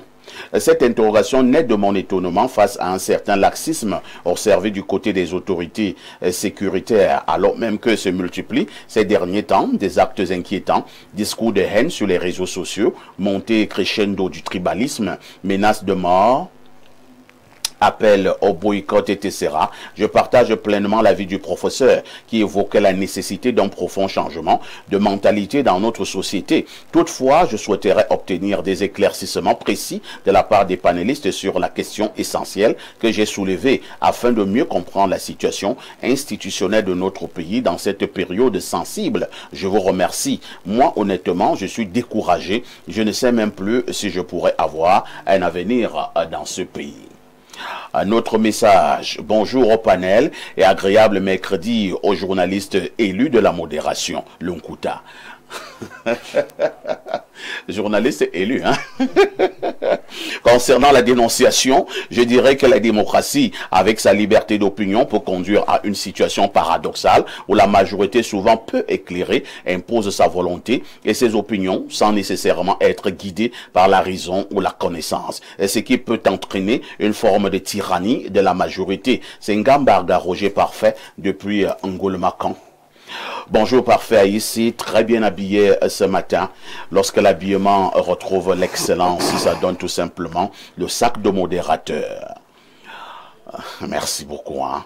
Un autre message. Good morning, dear Parfait Haïti, and my greetings to your panel. Je crois que le sujet concernant Issa Turoma est tellement sensible qu'il n'est pas prudent d'en parler avec autant de légèreté teintée.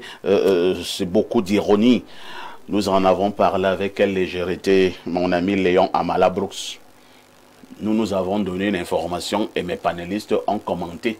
Où est-ce que vous trouvez la légèreté? Est-ce que ce n'est pas ce que nous appelle ce matin l'intolérance?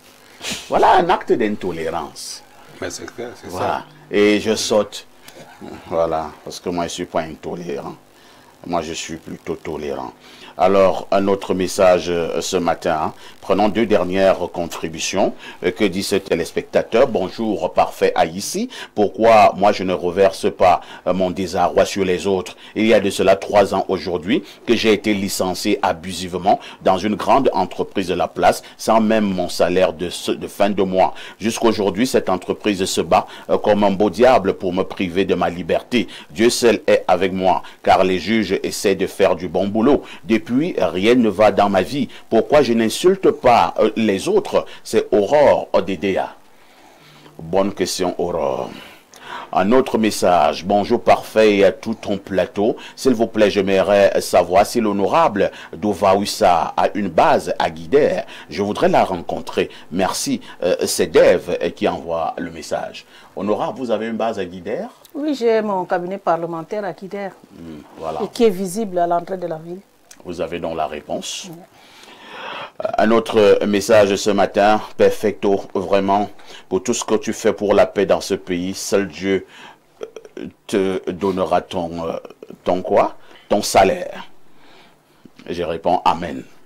Le modérateur du 6 novembre, le modérateur depuis 82, l'unique modérateur qui va modérer la seule télé du paradis où Jésus-Christ sera PDG. C'est incroyable. C'est fort.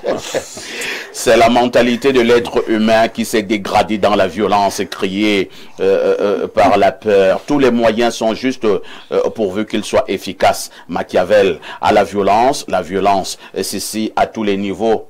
Je ne fais que vous dire en français facile, pas de promotion de la violence sur ce plateau. Alors, terminons par ce message. Hein. Apparemment, c'est une jolie dame qui envoie ce message. Bonjour au meilleur de la télé et au Samuel Eto'o de la modération.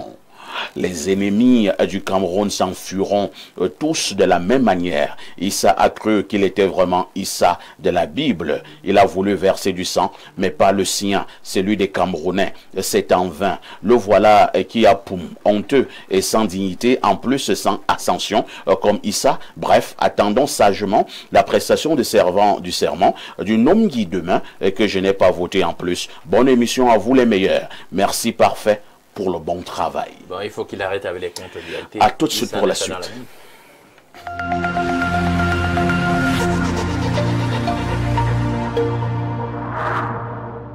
Échappez à l'ordinaire.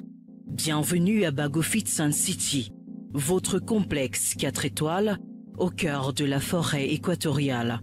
Ici, le luxe rencontre la nature. Profitez de nos 125 lits pour un séjour de charme et de sérénité dans un cadre exceptionnel.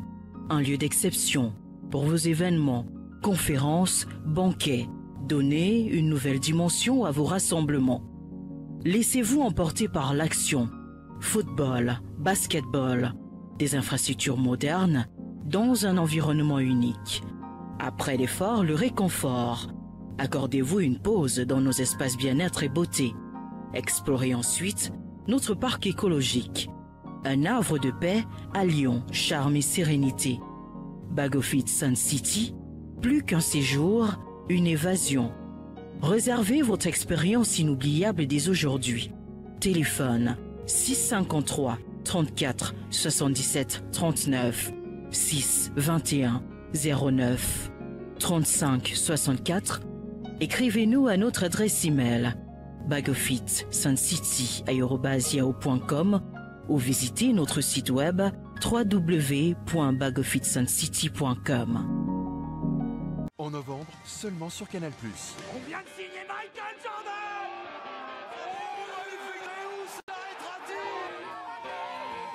Donc faut vraiment que tout soit parfait. Le son, les lumières.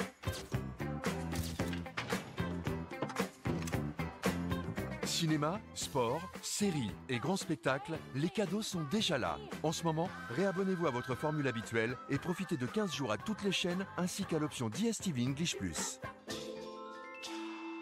Escape the ordinary. Welcome to Bagofit Sun City, your 4-star gateway in the heart of the equatorial forest, where luxury meets nature. Enjoy 125 elegant rooms, modern comfort, and a serene atmosphere that refreshes your mind and body. Host your meetings, banquets, or retreats in style with facilities that blend professionalism and natural charm. Get active with football, basketball, and more. Then unwind in our wellness and beauty spa. Don't miss our Eco Park, a peaceful heaven that redefines relaxation. Bagofit Sun City, more than a stay, an escape. Contact 653-347-739 or 621-093-564. Email bagofitsuncity@yahoo.com. Our website www.bagofitsuncity.com.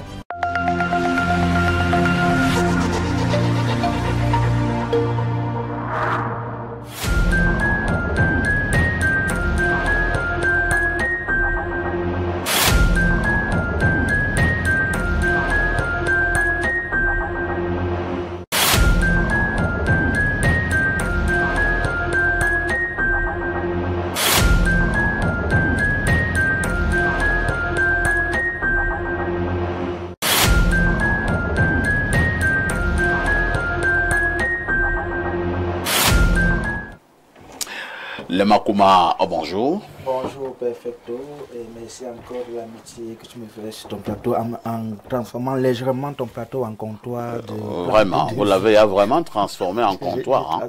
Ça devient là comme un petit supermarché.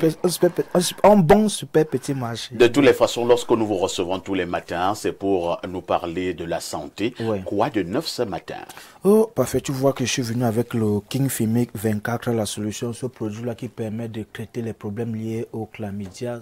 Ce chlamydia-là qui dérange beaucoup de personnes et qui n'arrivent pas même, qui n'arrivent même pas à avoir des enfants à la maison, qui n'arrivent pas à s'épanouir sexuellement, qui n'arrivent pas à s'épanouir tout simplement au quotidien. Ces personnes-là qui ont souvent des problèmes de mauvaise odeur corporelle, mauvaise haleine, mauvaise odeur au niveau de l'appareil génital. C'est pas pour dire que ces personnes-là ont une mauvaise hygiène de vie que non. Souvent, le chlamydia provoque les mauvaises odeurs qui dégagent donc au niveau extérieur. Une personne ne peut pas parler en face de toi parce que la laine qui va dégager, elle est très forte. Une personne ne peut pas se passer à côté de toi parce qu'au niveau des aisselles, là, ça va sentir très fort. Bien même le corps tout entier va dégager très fort. Tu vas entrer dans la chambre avec ta conjointe ou ta femme. Quand la personne se déshabille, c'est une forte odeur qui a envahi la pièce dans laquelle vous vous retrouvez. Alors, le produit King Fimic 24, la solution aujourd'hui, on le présente encore que c'est un produit qui vient régler tous les problèmes liés aux infections à chlamydia et même au-delà du chlamydia ou de la chlamydia parce qu'il traite même les problèmes de syphilis, de l'herpès génital ou même l'herpès buccal. Le produit King Fimic 24, la solution, vient traiter ces différents problèmes. Parfait, ici, j'aime toujours le dire ici là qu'il y a beaucoup de symptômes qui souvent, quand on énumère que le produit traite, on commence à savoir comment, avec un seul produit, on peut réussir à traiter la faiblesse sexuelle avec, on peut réussir à traiter la mauvaise haleine avec, on peut réussir à traiter les problèmes de troubles érectiles avec, que non. Le chlamydia ou la chlamydia entraîne plusieurs symptômes à la fois. En médecine, j'avais deux docteurs autour de moi, deux professeurs, un docteur et un professeur autour de moi. En médecine ou en sciences, on s'attaque à la cause et non aux conséquences. Très souvent, la faiblesse sexuelle vient être la conséquence, ou même le problème de mauvaise haleine vient être la conséquence et non la cause. Une fois qu'on a identifié donc la cause, et on sait désormais que la cause c'est le chlamydia, on donne donc le produit King Fimic. Une fois qu'on a le produit King Fimic, automatiquement la conséquence va disparaître, c'est-à-dire que le symptôme va disparaître. Alors on a donc les symptômes tels que la mauvaise haleine, les démangeaisons sur le corps, la plante de pied qui est parfois attachée, la paume de la main qui a parfois les taches noires, les fatigues générales et même le trouble du cycle chez la femme. Ces femmes qui ont parfois les problèmes de règles douloureuses. Parfois, ici, si tu me permets, je veux présenter encore... Tu vois avec quelques petites boîtes là. Oui, ces boîtes sont c'est pour les personnes qui ont les problèmes de rhumatisme, nerfs sciatiques et arthrose. C'est ces personnes qui ont les problèmes de douleurs au niveau des os, ou bien même au niveau des articulations, ou même au niveau de la colonne vertébrale. Le produit Rhumatox vient régler ces différents problèmes. Ce n'est pas une pommade, c'est un produit en poudre qu'on met dans une bouteille d'un litre et demi et on boit un verre matin, un verre le soir. Quelle qu'en soit la durée ou la nature de votre rhumatisme, de votre arthrose, ou même du nerf sciatique, ou même des douleurs lombaires, on vous demande de prendre le produit Rhumatox pour pouvoir régler ces différents maux-là. Et que disons-nous ce matin du fameux produit Open Sex? Oh, parfait. Ici, le produit Open Sex, comme tu le dis, le fameux produit Open Sex, c'est un produit à succès. Donc, aujourd'hui, qui régale encore les messieurs-là, qui redonne, qui requinque encore ces messieurs-là, qui étaient déjà amoindris du fait que, entre guillemets, ils ne se sentaient plus hommes.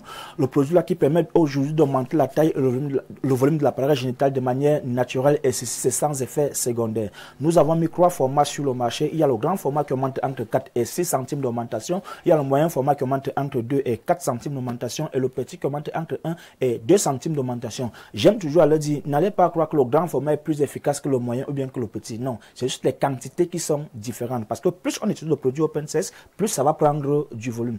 La personne qui va prendre le produit Open Sex, une dose, le grand format, elle aura droit entre 4 et 6 centimes d'augmentation. Ça veut dire que si elle veut plus, elle va prendre encore un autre produit, une autre dose Open Sex. Alors, rendez-vous de semaine du côté du plan de vie pour pouvoir bénéficier de l'augmentation selon votre taille. Parfait, je sortirai ce matin avec le produit King Taper, ce produit-là qui permet aux hommes désormais de taper normalement. Ces hommes qui ont les problèmes de faiblesse sexuelle, éjaculation précoce, reprise lente. Ces hommes qui ne bandent pas ces hommes qui bandent mou. Merci. Cher monsieur, le produit King Taper, il est disponible du côté de chez Plante de Vie, Douala, Yaoundé et partout ailleurs. Et vous avez le numéro de téléphone au bas de l'écran. Merci, le Makouma d'être encore passé par ici. Nous nous disons à très prochainement. Pour la suite.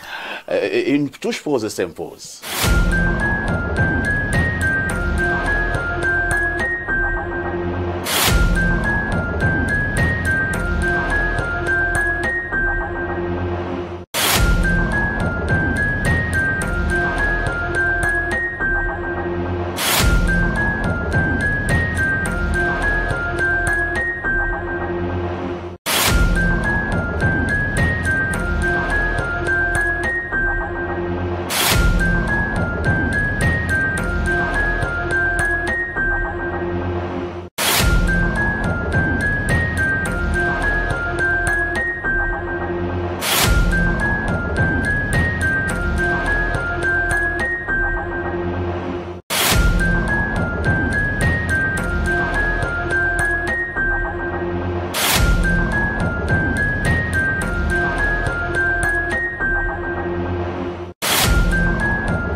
Si vous nous rejoignez à l'instant, vous avez fait le meilleur choix, c'est celui de regarder votre chaîne de télévision Info TV, mais surtout de suivre votre programme Espace Miné tous les jours, de lundi à vendredi, 10h, 11h52. Nous sommes mercredi, nous faisons un clin d'œil à notre diaspora. C'est la raison pour laquelle nous avons cette problématique ce matin. Nous vous le disions, nous avons pour prétexte la prestation de serment du président du Cameroun demain. Qu'est-ce que la diaspora entend faire? Quel est le regard que cette diaspora pose sur cet événement? Je commence par Walter Shaw. Walter Shaw, pendant ces 2 à 3 semaines d'un peu de trouble au Cameroun, on a vu une diaspora extrêmement, j'ai failli dire excitée, bon nombre de Camerounais et Camerounaises de la diaspora qui lançaient un certain nombre d'appels. Avez-vous l'impression que avec la prestation de serment de demain du président de la République, on assistera progressivement à l'accalmie et à quelque chose de plus digeste? Oui, parfait, si c'est prévisible, parce que la diaspora s'est manifestée son mécontentement par rapport à la gestion des affaires au Cameroun. Et tout le monde voit que la majorité de la diaspora se plaint qu'ils arrivent au Cameroun et on les taxe trop cher. D'autres n'arrivent pas à rentrer dans leur village, à s'investir, à s'impliquer dans les affaires du pays. Problème de double identité, des impôts qu'on... Double nationalité. Oui, double nationalité. Des impôts qu'on gonfle à certains qui viennent s'investir au Cameroun. D'autres viennent au Cameroun disent que les Camerounais sont malhonnêtes parce qu'ils sont venus acheter le matériel, on a volé dans les chantiers. D'autres disent qu'ils sont arrivés et les lois qui sont votées au Parlement, ils voient qu'ils n'y sont pas là. Le renforcement de la communauté, l'intégration nationale, l'investissement public, les marchés publics qui concernent la diaspora. Mais il faut dire, je voudrais dire à nos compatriotes qui sont à la diaspora, ne vous découragez pas. Je crois que le contexte actuel va pousser le président Paul Biya à accélérer l'intégration, le développement, l'investissement étranger au Cameroun. Rentrez dans votre pays, investir. Est-ce que ces Camerounais, la diaspora, ont encore des raisons claires d'y croire, dans la mesure où on leur a dit cela, on leur a passé ce langage depuis bientôt 4 décennies, rien n'a changé. Alors lorsque quelqu'un t'a dit des choses depuis près de 40 ans et que rien n'a été fait, et la personne revient pour te dire d'autres choses, est-ce que tu peux encore lui prêter une oreille attentive? Non, pas vrai, faisons très attention. Les propos sont absolus parce que, quand je dis absolu, ça veut dire que vous êtes exact. Vous faites des propos exacts, c'est-à-dire que rien n'a été fait. On ne peut pas dire, moi je veux me lancer dans une analyse où quelque chose a été fait, mais trop n'a pas été fait, mais quelque chose a été fait. Au niveau de la diaspora, est-ce que la diaspora a ressenti ce régime? Une partie de la diaspora a ressenti le régime, il faut être honnête. Pas la grande majorité, mais une partie a ressenti le bien, les fruits du régime. Une partie, je peux donner par exemple 60% de la diaspora croit au développement du Cameroun, croit au Cameroun et croit au développement, croit à Biya. 40% sont ceux-là qui demandent le changement et qui ont un problème. Que la diaspora ne m'attaque pas. La diaspora qui n'a pas changé, qui ne croit pas qu'on peut faire le changement, on cru à une mauvaise personne, ou bien à un mauvais homme politique, ou bien depuis 2018, ou bien depuis 1982. La diaspora a eu un problème de conviction idéologique, c'est-à-dire qui peut nous apporter le changement. Mais pour le moment, le peuple qui a, comme je vous ai dit, on vous a compris, vous avez pleuré, vous n'avez pas voté le président Paul Biya. Mais le président Paul Biya, je crois qu'il va vous pardonner. Oui, il faut je demande au président Paul Biya de pardonner la diaspora et de les faire revenir au pays. Et mon message ce matin, parfait ici, venez investir chez vous. Tant que le président Paul Biya est là, je sais que c'est un homme de cœur. Il va accélérer beaucoup de choses parce que lui-même, il est très fâché. Cette sémence-là concerne la diaspora, à mes frères du nord-ouest et du sud-ouest, à ces hommes, aux Camerounais même qui souffrent. Je crois qu'il y aura beaucoup de choses qui vont changer. C'est un mandat de grâce pour les Camerounais. Vraiment, restez tranquille, passez à autre chose. J'ai canalisé le rapport de force, j'ai compris que Tchiroma ne peut plus battre Biya parce que le rapport de force est très élevé du côté du pouvoir. J'avais fait une analyse que la rue ne passe plus au Cameroun. Tchiroma peut compter sur le Camerounais pour arriver à Etoudi. Mais le président Paul Biya peut compter sur les urnes pour arriver à Etoudi. Les 35% que Tchiroma a eu là, il faut lui féliciter pour ça. Mais dit qu'une porte s'ouvre à Tchiroma, que d'aller en prison. Il peut imposer parfait ici sur vous êtes procureur? Non, je suis enquêteur. Je suis enquêteur parfait. Je dis ceci. Vos enquêtes font foi. Je dis à Tchiroma de laisser tomber cette affaire. C'est pas le sujet inscrit à l'ordre du jour. Non, je sais. Les 35% là, il impose quoi? Le groupe parlementaire fait passer ses lois. et arrivant au pouvoir en 2032. On a compris. Oui. Passons la parole au professeur Noubissier. Professeur, les faits sont têtus. Hein. La dernière élection présidentielle a été sentencière. Paul Biya a perdu sur toute la diaspora. Il a perdu partout de ce côté. Alors, malheureusement ou heureusement pour certains, il a gagné au niveau de l'élection générale. Est-ce que le président qui prête serment demain viendra avec des airs de revanche pour dire, vous de la diaspora, vous m'avez vomi, moi également à mon tour, je vais parler comme au village, je vais vous régler les comptes. Monsieur Pafa ici, c'est ça qui fait le charme de votre émission. Il y a une cohérence qui est peut-être spontanée dans les différentes thématiques qu'on aborde dans votre émission. Depuis la dénonciation jusqu'au fait de l'actualité, on a l'impression d'être dans une très grande cohérence. Alors ce que je vais dire, vous l'avez dit, la diaspora a vomi le président Paul Biya. La diaspora l'a vomi et je pense que, je le dis souvent, si vous quittez le Cameroun, vous partez faire un an hors du Cameroun, vous allez également vomir le président Paul Biya. Parce que vous allez rendre compte que les choses qui sont évidentes deviennent mystiques au Cameroun. Ça devient un miracle. C'est-à-dire que les choses, les droits des hommes, c'est-à-dire que les choses les plus élémentaires, les plus basiques. Les plus basiques. L'eau, j'ai fait toute ma carrière en France sans avoir reçu une coupure d'électricité et d'eau. Il y a même une manière de gérer la coupure d'électricité là-bas. C'est-à-dire quand tu n'as pas payé, on va commencer à te couper peut-être les 20% de ta consommation. Après on coupera les 40%. On ne va déjà jamais te couper de manière définitive. De manière barbare. Ta consommation. Qu'est-ce qu'il en est ainsi? Il en est également pour la dimension sociale. On en parlait tout à l'heure. La dimension sociale, avec le concept de la sécurité sociale fait que même ceux qui ne travaillent pas, même ceux qui n'ont rien, ont quand même le minimum. C'est ça le problème de fond. Bon, quand vous allez à l'extérieur, vous dites, mais pourquoi ça a réussi à l'extérieur et pas au Cameroun? C'est pourquoi, naturellement, vous devenez opposant. On ne devient pas opposant parce qu'on ne l'aime pas. Parce qu'il faut faire la différence entre s'opposer à quelqu'un et l'aimer. On peut bien l'aimer, mais on s'oppose à sa manière, à la gouvernance qu'il propose aux Camerounais. La gouvernance actuelle fait que ceux de l'extérieur n'allaient pas dans les pays des Blancs, c'est-à-dire en France, en Allemagne. Vous serez surpris du traitement qu'on va vous réserver là-bas. Vous allez me dire, mais comment ça se passe que dans mon propre pays, je ne veux pas? Je fais toujours la confidence, et je vous le dis ça chaque fois, beaucoup de Camerounais qui sont à l'extérieur veulent venir au Cameroun, veulent rentrer dans leur pays.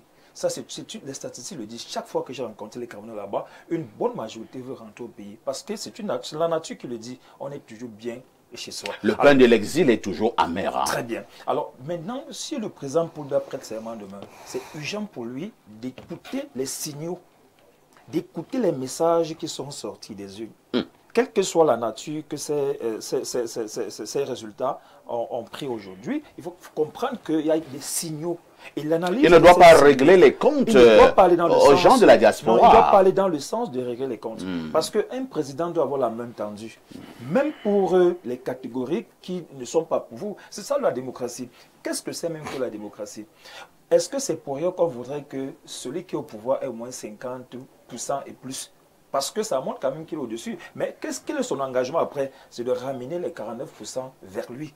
Bon, l'intérêt pour le président actuel, c'est d'aller vers les zones, vers les régions qui ne l'ont pas élu, pour comprendre qu'est-ce qui n'a pas marché.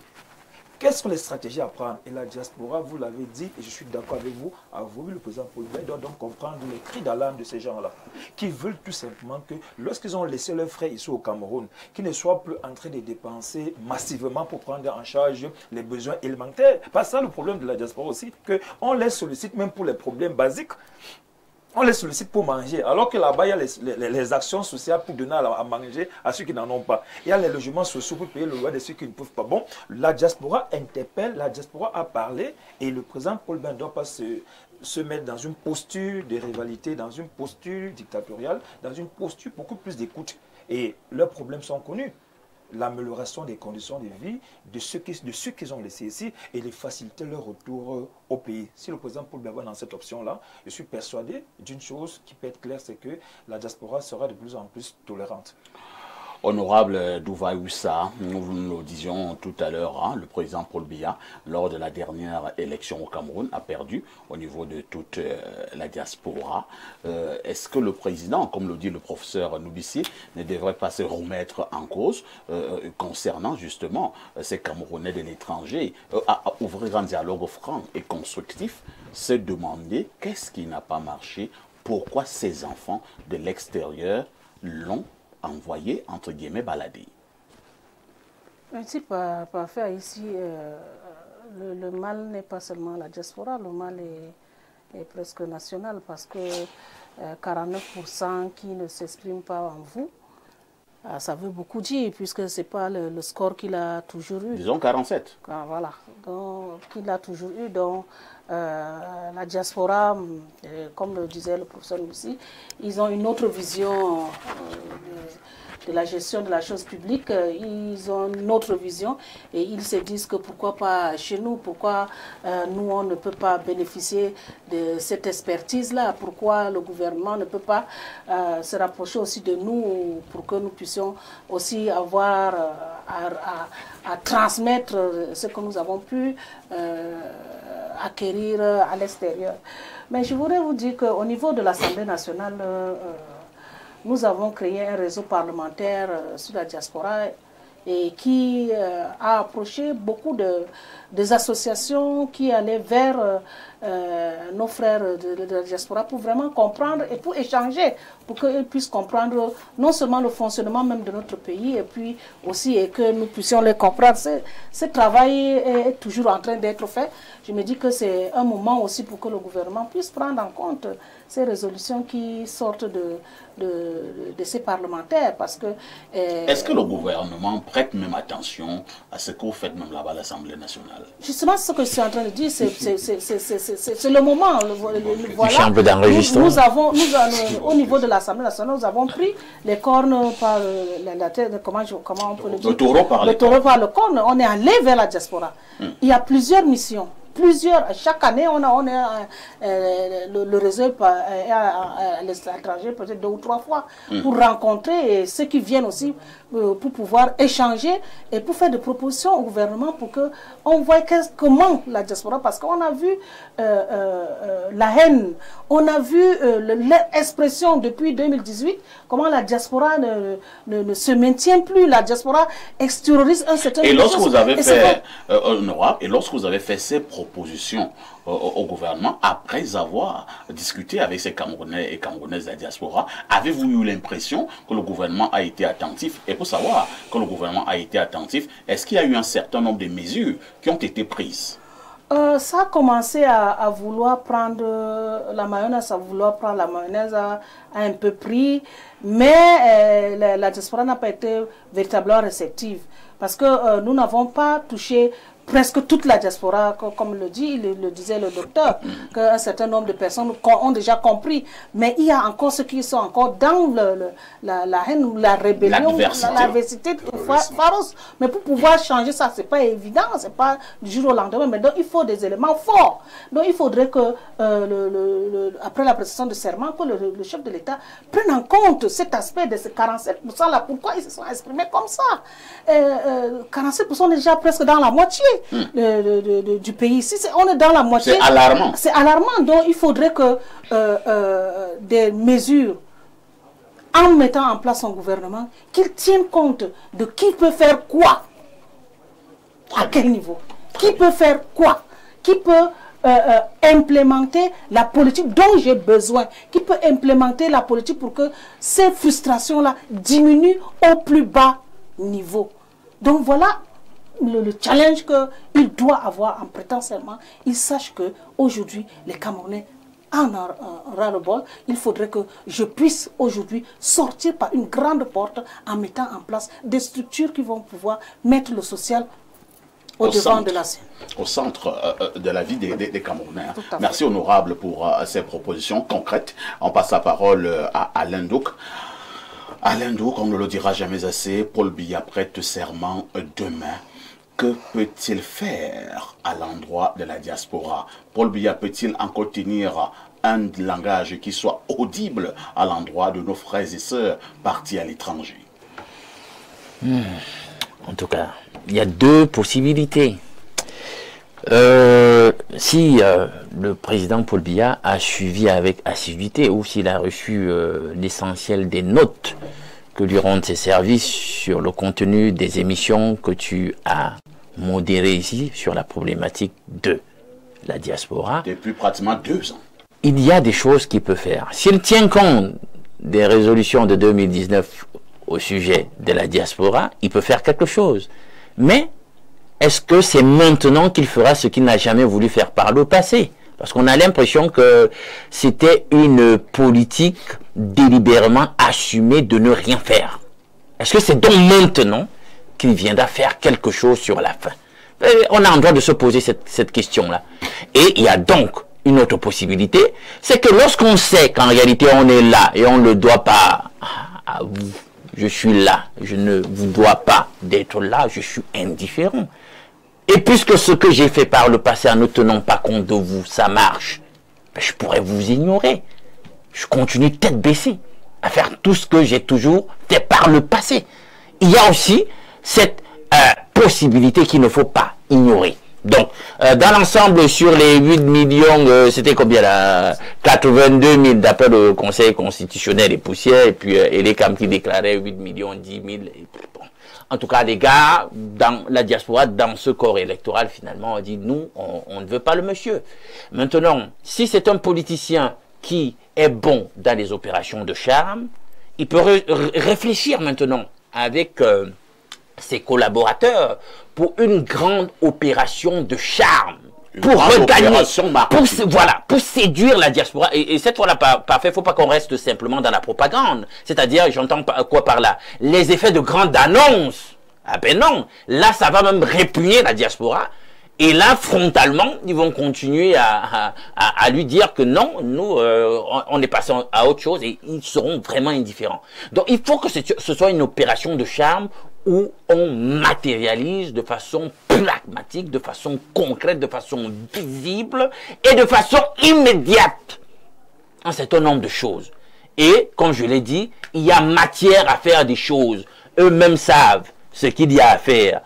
Ils le savent. Donc, ce n'est pas nous qui allons venir leur dire ce qu'il y a à faire. Ils le savent, ils ont les moyens d'État. Pour faire ce qu'il y a à faire, il y a la problématique de la double nationalité, il y a la problématique des demandes de visa, qui casse quand même quelque chose dans le sentiment de cohésion et d'appartenance. Il y a la problématique de la prospective du développement en y insérant la diaspora. Il y a la problématique de la plateforme de recherche en y intégrant la diaspora et ce qu'elle peut apporter. Il y a la problématique donc de la circularité, hein, et de la transversalité dans les mouvements entre la diaspora et le Cameroun, parce que vous le savez bien, et on n'a pas eu de cesse de le dire ici, on a une des diasporas les plus compétentes d'Afrique, bien reconnue par les plus grands pays, les plus grandes puissances. On sait que dès qu'on parle d'intelligence au niveau de l'Afrique, il faut compter avec les Camerounais. Alors comment un si grand pays, un pays si éclairé de personnes intelligentes peut être aussi attardé? C'est le grand paradoxe et c'est certainement le paradoxe en question qui rebute, qui répugne et qui désolidarise en réalité la diaspora du régime et de sa politique telle qu'exprimée par les suffrages que nous avons eus. C'est de ça qu'il est question. Il faut trouver donc une solution. J'espère donc qu'on pourra. Merci. Alain Douk, on repart rapidement au niveau de notre messagerie. Je commence par le plus 33. C'est un message de la France. Message de la part de Papa Zimbabwe de Bonneuil-sur-Marne. Monsieur Parfait ici, je vous prie de dire à Monsieur Chaud que les propos qu'il avance lui-même n'y croit pas, qu'il arrête de faire de la gesticulation mensongère, tout comme son frère Lominat qui est un traître et un vendu envers le peuple camerounais et encore plus vis-à-vis de leurs frères de la région à laquelle il... Bon, vous voyez, ce sont des messages empreints de tribalisme. On a son prêché la frère, ce matin, son frère de ceux qui ont Minat. Oui, moi, je ne sais pas qu'il a un frère là-bas, Minat. Donc, je ne sais même pas de quoi il parle. Voilà. Moi non plus. Et comme je ne comprends rien, je repars du côté du plus 39. C'est un message de l'Italie. Bonjour, Perfecto et au panel. Dès qu'il sera possible de fustiger un panéliste à travers son écran, il y a des gars qui n'y mettraient plus les pieds. Les images du 12 octobre au soir qui ne montraient que des victoires. Bon, je ne sais pas de quoi vous parlez, hein, mon frère. Vraiment, on saute. On prend ce message. Hein. Bonjour parfait et un bonjour spécial à Alain, car j'aime bien ses analyses. S'il te plaît, Info TV est une chaîne sérieuse et crédible, donc de grâce, et cessez d'inviter des gens comme Non, il ne revient pas à vous de nous dire qui est-ce qu'on doit inviter ou pas. C'est pas possible. C'est l'un de mes combats que j'ai avec certains amis sur les réseaux sociaux. C'est eux qui veulent me dire qui je dois inviter. Incroyable. C'est incroyable. Incroyable. C'est-à-dire que chaque semaine, je dois aller regarder. Vous dites que invite alors qui cette semaine, je prends des notes, je les invite. Non, n'invite plus tel. Je le mets aussi de côté. Oh, on m'appellera monsieur ici Zozo. Donc selon ce sentiment, on ne doit pas inviter certaines personnes. L'intolérance. C'est comme prêche depuis le matin. Vous venez d'écrire quoi là? Bonjour Parfait et à tout le plateau. Je veux juste savoir pourquoi faire la manifestation. La ville morte de temps...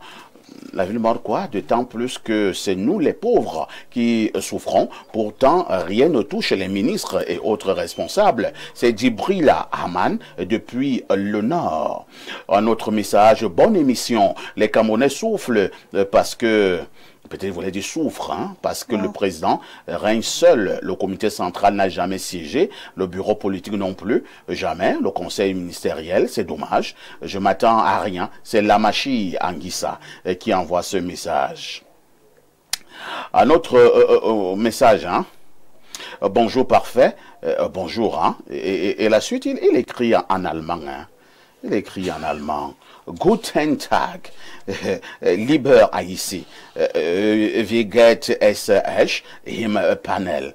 Hoffentlich Gott tolle Begrüßung an die große Gruppe. Il écrit en allemand. Bonjour à tous les panélistes. Je salue le débat inclusif, sauf que le modérateur veut remettre en cause le travail abattu par l'actuel MinSanté. Qui a remis en cause le travail de mon ami? Quand je remets en cause le travail abattu par quelqu'un, c'est ce que je fais là. Toi, tu es un blagueur. Le jour où je vais me remettre en cause ce travail, tu le sauras.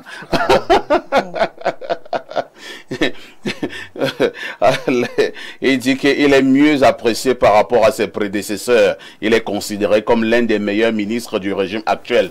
C'est bien beau de raconter ça. Quels sont les indicateurs? La propagande. Quels sont les indicateurs? Envoie-nous les indicateurs. C'est tout. Parce que la déclaration que tu fais là, la maman de Mvombi peut faire la même chose. Ouais. Le cordonnier du côté du quartier à Oussa, ça peut faire la même chose. Donc, les indicateurs qui prouvent qu'il est le meilleur ministre de la Santé par rapport à ses prédécesseurs, c'est quoi? Voilà. Et maintenant, quand j'ai dit ça, j'ai remis en cause son travail. Ou bien tu veux même que je remette en cause son travail? Alors, on prend un autre message. Hein. Bonjour le panel. Moi, je pense à mon humble avis que ceux qui se disent diaspora camerounaise ne savent pas vraiment leur rôle. Est-ce que pour eux, la diaspora, c'est de dénigrer, critiquer, discriminer? Non. Exemple, regardons le rôle de la diaspora chinoise, libanaise, etc. Ils travaillent toute la marchandise chinoise et libanaise au Cameroun. C'est la diaspora. Prenons peut-être 3-4 dernières contributions. Hein. Que dit ce téléspectateur? Bonjour ce grand, parfait, le dieu de l'espace miné. Diaspora veut dire esclave. Alors veuillez vérifier comment appeler ceux qui sont venus en Afrique. Citez-moi un seul pays des Blancs qui dit ce mot. Je refuse ça. Comment ça, diaspora veut dire ça? Un autre message ce matin. Bonjour, parfait. S'il vous plaît, faites comprendre aux autres, on ne fréquente pas pour s'insérer dans la fonction publique. C'est Guy, depuis Yaoundé, qui envoie ces messages. Bonjour, parfait. Comparaison n'est pas raison. Notre pays n'a pas encore 60... quoi? Il dit 60 de république. Peut-être vous voulez dire 60 ans de république, au sens propre du terme. L'Occident est à plus de 300 ans d'industrialisation, surtout sur le plus civique, spirituel et éducatif. Le Camerounais n'aime pas la patience. Même nos mentalités doivent être rééduquées. C'est Guy de Mbankomo qui envoie... Sauf que dans les années 70, on était au même niveau que des pays comme la Chine. Et là, aujourd'hui, ils sont où ils sont et nous sommes toujours où nous sommes. Haïti a fait 100 ans. Elle n'a pas été développée. Ce n'est pas le nombre d'années qui apporte le développement, c'est des hommes. Justement, quand il parle de Haïti a fait 100 ans. Il faudrait que le privé et l'entrepreneuriat privé puissent prendre corps. L'économie, il ne marche pas comme c'est pour ça qu'il y a ce chômage. Il n'y a pas que la fonction publique pour prendre le personnel. Bonne émission. Félicitations au professeur Noubissier et mention spéciale à Alain Douk. Dommage pour Donc, oui, je sais. Ça m'enlève quoi? Comment tu as su qu'il parlait de toi? De moi. Je fais l'objet d'une attaque terrible sur les réseaux sociaux. Ça m'enlève quoi, mon frère? Je vais rentrer dormir chez moi. C'est toi qui donnes l'air et respire. Nous allons au plus 1 438. C'est un message du Canada. Bonjour monsieur Aïssi. Bonjour au panel. Pour ma part, je pense qu'aujourd'hui, nous ne pouvons plus rien attendre de spécial de la part de monsieur Biya, à part qu'il fasse une belle sortie. Je veux dire par là qu'après sa prestation de serment demain, qu'il mette sur pied une équipe qui va vraiment travailler pour faire oublier les multiples et innombrables bourdes du gouvernement 2019-2025. Et aussi retirer les hautes instructions et la délégation des signatures à celui qui les possède actuellement. Je profite pour vous adresser tous mes respects. Cette émission me rend fier de mon pays et c'est d'ailleurs la seule que j'écoute quotidiennement. Je me suis levé spécialement tôt aujourd'hui pour vous voir en direct. Bien de bonnes choses à vous. Allez de l'avant. C'est Yvan Pondy depuis Montréal. Ouais. C'est le Canada, il faut dire que de ce côté-là, c'est encore la nuit. Hein. Il s'est levé peut-être vers 3 heures du matin pour suivre l'émission. Vraiment, merci beaucoup. Hein. Beaucoup de sacrifices. Un autre message ce matin. Bonjour, Perfecto, bonjour le panel. Voyez-vous, un ingénieur pétrochimiste au Cameroun qui vend aujourd'hui de l'eau pour vivre, diplômé depuis près de 10 ans et toujours sans emploi. L'intolérance peut arriver lorsqu'on ressent qu'on est incompris et surtout nargué par le pouvoir en place. Le peuple a montré son mécontentement et nous espérons vivement que lorsque le président prêtera serment demain, qu'il rectifie la donne et pense aussi à nous autres. Nous disons non à la violence et regrettons vraiment tous ces débordements. Vive le Cameroun et que la paix nous revienne.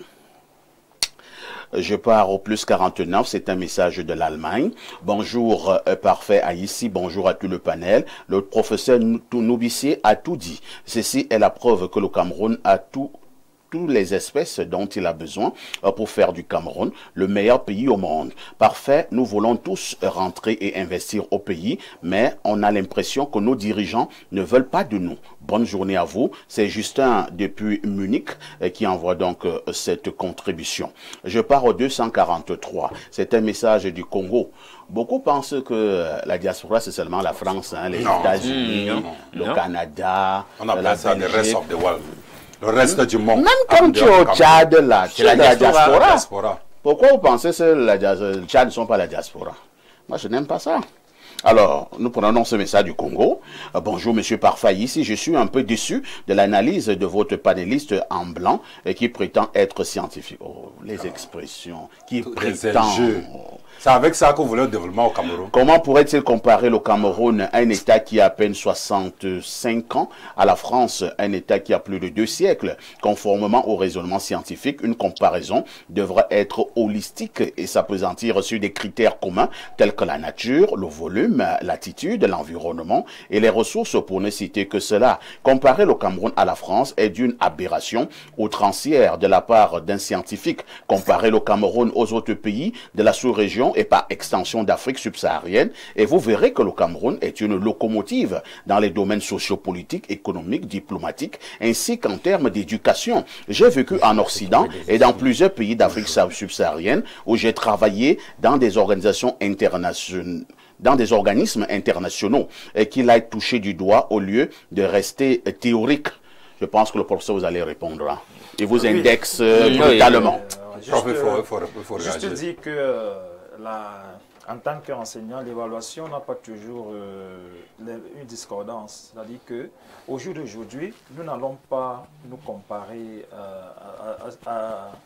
aux pays africains parce que nous rêvons grand, nous voulons aller plus loin. Tout à fait. Depuis l'entrée dans le 3e millénaire, avec la mondialisation, nous sommes devenus les citoyens du monde. C'est-à-dire que notre échelle d'évaluation n'est plus les pays environnants, mais c'est beaucoup plus les pays qui ont émergé, même si on le sait, c'est tout à fait normal, ce qu'il est en train de dire, c'est pas faux.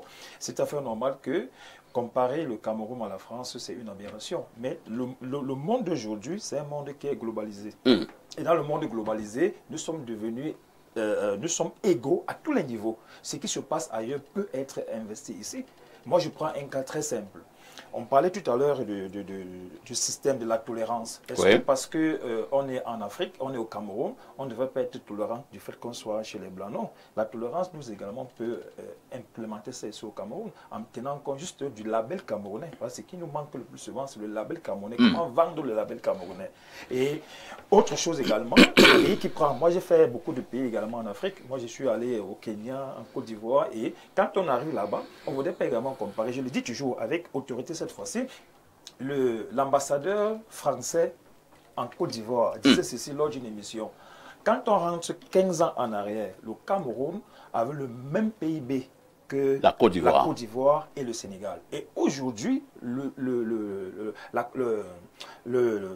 Côte d'Ivoire réunit à elle seule le PIB du Cameroun et du Sénégal. Ça montre qu'il y a un problème. Ça montre qu'il y a un problème. C'est-à-dire que l'échelle des comparaisons que j'ai prises peut peut-être l'habiter dans sa compréhension, mais chez moi, ça m'arrange dans le sens où nous sommes dans la globalisation. On ne devrait pas... Et celui qui rêve grand doit avoir les yeux visés vers ceux qui ont grandi dans le sens qui l'interpelle. Pour ajouter de l'eau à son moulin, Alain Do. Des notes des institutions de Bretton Woods dès les années 1963 indiquaient que le Cameroun avait tout le potentiel possible en Afrique pour devenir la première puissance africaine. Bon, lui, il va expliquer ça comment, lui qui veut défendre. Oui, docteur Chon. Le problème, c'est un problème de soutenabilité de la dette parce que nous sommes sortis de l'ajustement structurel en 2010. En 2006, on avait 900 milliards. Nous sommes passés de 900 milliards à 14 500 milliards en 2025. Le budget de fonctionnement est toujours supérieur au budget d'investissement. Ça qui pose maintenant un problème de gouvernance. Au jour d'aujourd'hui, vous constatez que la dette, le taux d'endettement est au-dessus du taux de la CEMA qui est 70%. Maintenant, il faut donc questionner cette soutenabilité de la dette. Qu'est-ce que nos aînés font avec l'argent? Ils disent que ça n'a pas en quoi. Qu'est-ce que nos aînés font avec l'argent? Parce que la balance commerciale déficitaire est 1400 milliards.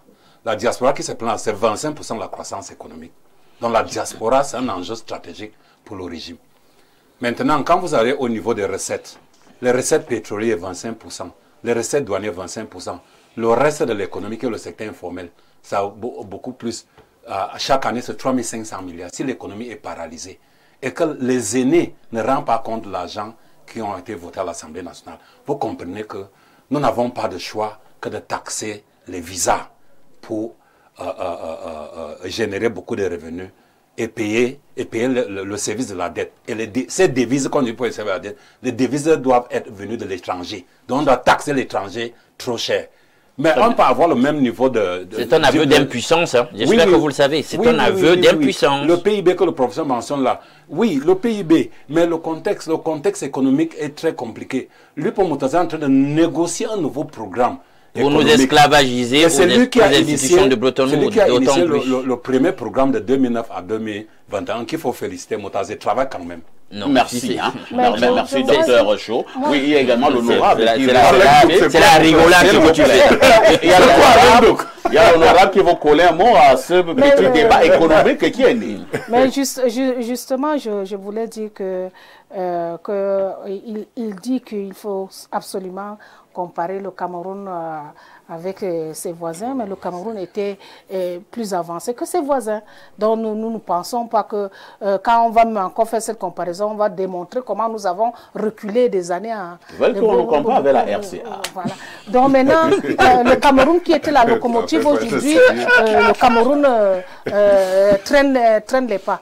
Et un élément très essentiel qui impacte notre économie, c'est je ne peux pas dire le refus, mais l'investissement, l'apport des investisseurs au Cameroun est tellement compliqué au Cameroun. Pour investir au Cameroun, c'est tout un chemin de croisière. Tu peux faire 15 ans pour que tu puisses investir. Tu as des moyens. Tu arrives là au Cameroun pour qu'on puisse se permettre d'investir. Il faudrait qu'on sache où sont les tenants, les opposants. Qu'est-ce que je gagne? Honorable, moi donc, je suis tombé... Et ça, c'est un élément très fort qui nous fait reculer. Beaucoup de pays, aujourd'hui, quand on te dit on part au Bénin, on part en Côte d'Ivoire, je vais investir investir. Tic-tac, dès qu'ils arrivent, ils ont les moyens, on leur donne la possibilité. Mais ils ont toutes les autorisations. Ils ont toutes les autorisations. Mais au Cameroun, dès que tu arrives, il a eu quoi? Son agent sort d'où? Il fait quoi? Je dois gagner quoi? Je gagne quoi sur ça? Ça va aller où? C'est dans quel village? Il va employer qui?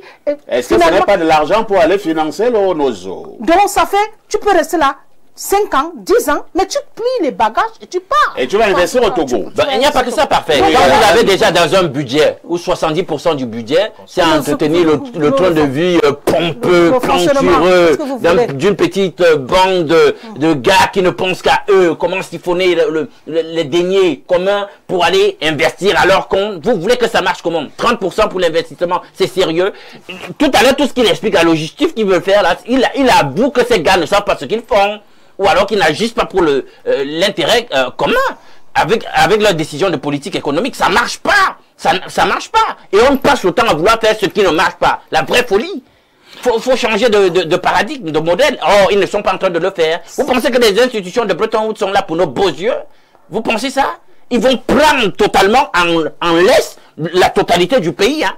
C'est de ça qu'il s'agit. On va rester là et c'est les mêmes gens qui prétendent qu'on doit être souverain. Vous allez être souverain en passant le temps à vous assujettir aux institutions de Bretton Woods. Comment c'est possible? Merci. Hein. Un autre message rapidement. Bonjour, parfait. L'argent de la dette va où? On investit où? On entend seulement quand on paye. Je vois l'écrit Docteur Achou. Je vois à côté là Ateban Kouaban. Je ne comprends rien. Alors prenons ces autres contributions. Je prends rapidement ces messages qui viennent de la diaspora. C'est un message du 216. C'est la Tunisie. Bonjour, parfait. C'est comment je voudrais dire actuellement. Je suis à la maison avec mon grand-père de 80 ans et qui réagit actuellement comme un enfant et qui a des pertes de mémoire.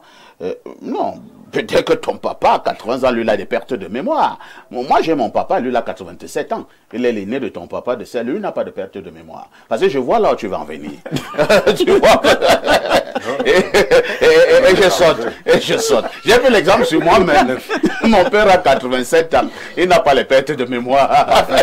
Oui, donc il y a les familles où les gens sont morts à 123 ans, 105 ans, à 100 ans.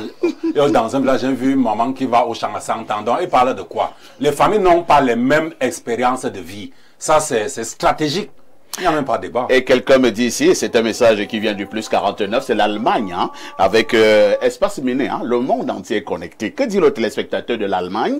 Monsieur Aïssi, vraiment, votre panel est formidable. Madame la députée est très convaincante. Bonne journée à vous, frères. C'est Axel, l'alchimiste.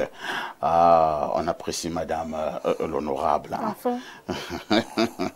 Oh, bonjour, Monsieur Parfait Aïssi. Merci pour le travail que vous abattez pour nous. Vous n'avez pas idée de comment votre modération m'a aidé dans les moments difficiles. Merci. Je pense que la diaspora, pour une bonne majorité, n'a plus le cœur ici, après 43 ans de promesses. La plupart, malgré l'ascension sur la double nationalité, cherchent toujours à prendre une autre nationalité sans hésiter. Et ce qui les retient encore ici, c'est la souffrance de leurs proches. Toute leur connaissance du pays leur envoie des messages pour demander des sommes dérisoires pour subvenir à leurs besoins de base, nourriture, eau. Oui. Donc, s'il faut lancer une opération de charme sur la diaspora, il faut résoudre les problèmes de leurs proches, c'est-à-dire des problèmes des Camerounais encore au pays. Merci.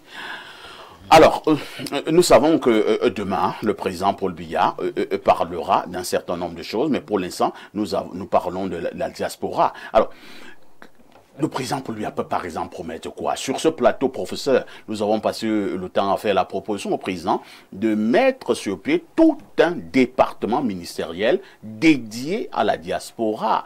Sur ce plateau, nous avons demandé au président Paul Biya de faire sauter cette affaire de double nationalité qui véritablement a créé beaucoup de problèmes à nos frères de l'étranger. Est-il possible que le président Paul Biya puisse prendre cette décision dans le discours de demain, ou alors après la prestation de serment, quelques jours ou quelques semaines après, que le président puisse prendre ce genre de décision forte? Ça va être très difficile, M. Parfa, ici, parce que vous l'avez déjà dit, le contexte est très compliqué. Mais si j'ai un message, si j'ai un conseil, je vais dire tout simplement ceci. Les nouvelles personnes qui doivent gouverner le Cameroun doivent savoir ceci. Le pouvoir, c'est le peuple qui te donne. Et quand le peuple te donne, c'est pour que tu prennes en charge le peuple. Tout à fait. C'est-à-dire que quelqu'un te donne sa chose, tu manges. Quand tu manges sa chose, tu ne dois pas le narguer, tu ne dois pas l'insulter, tu ne dois pas l'écraser. Quand les gens comprendront cela, même la diaspora viendra investir au Cameroun. Merci. Je vous annonce que l'émission est actuellement terminée. Merci au professeur Nobissier. Il est enseignant d'université psychosociologue. Merci à Dr Shaw Walter. Il est économiste, enseignant d'université également. Merci à Alendo qui restera notre invité permanent. Merci surtout à l'honorable qui a pensé à nous ce matin, l'honorable Douvaouissa. Vous serez certainement très belle tenue demain à l'hémicycle du côté de Ngwaïkele pour la prestation de serment du président de la République. C'est un devoir. C'est un devoir et ça entrera dans l'histoire. Vous allez raconter cela à vos petits-enfants, que moi j'étais là quand Paul Biya venait encore prêter serment. La deuxième fois. La deuxième fois. Ça entre dans l'histoire. La rediffusion de ce programme, c'est tous les soirs à partir de 22h30. Quant à moi, je vous donne également rendez-vous demain à partir de 10h. Ce sera un plateau spécial sur Info TV. Info TV sera donc au cœur de cet événement pour justement avoir le direct sur la prestation de serment du président Paul Biya en direct de l'Assemblée nationale. Nos meilleurs experts seront avec nous demain, plateau spécial à partir de 10h. Avec tout ceci,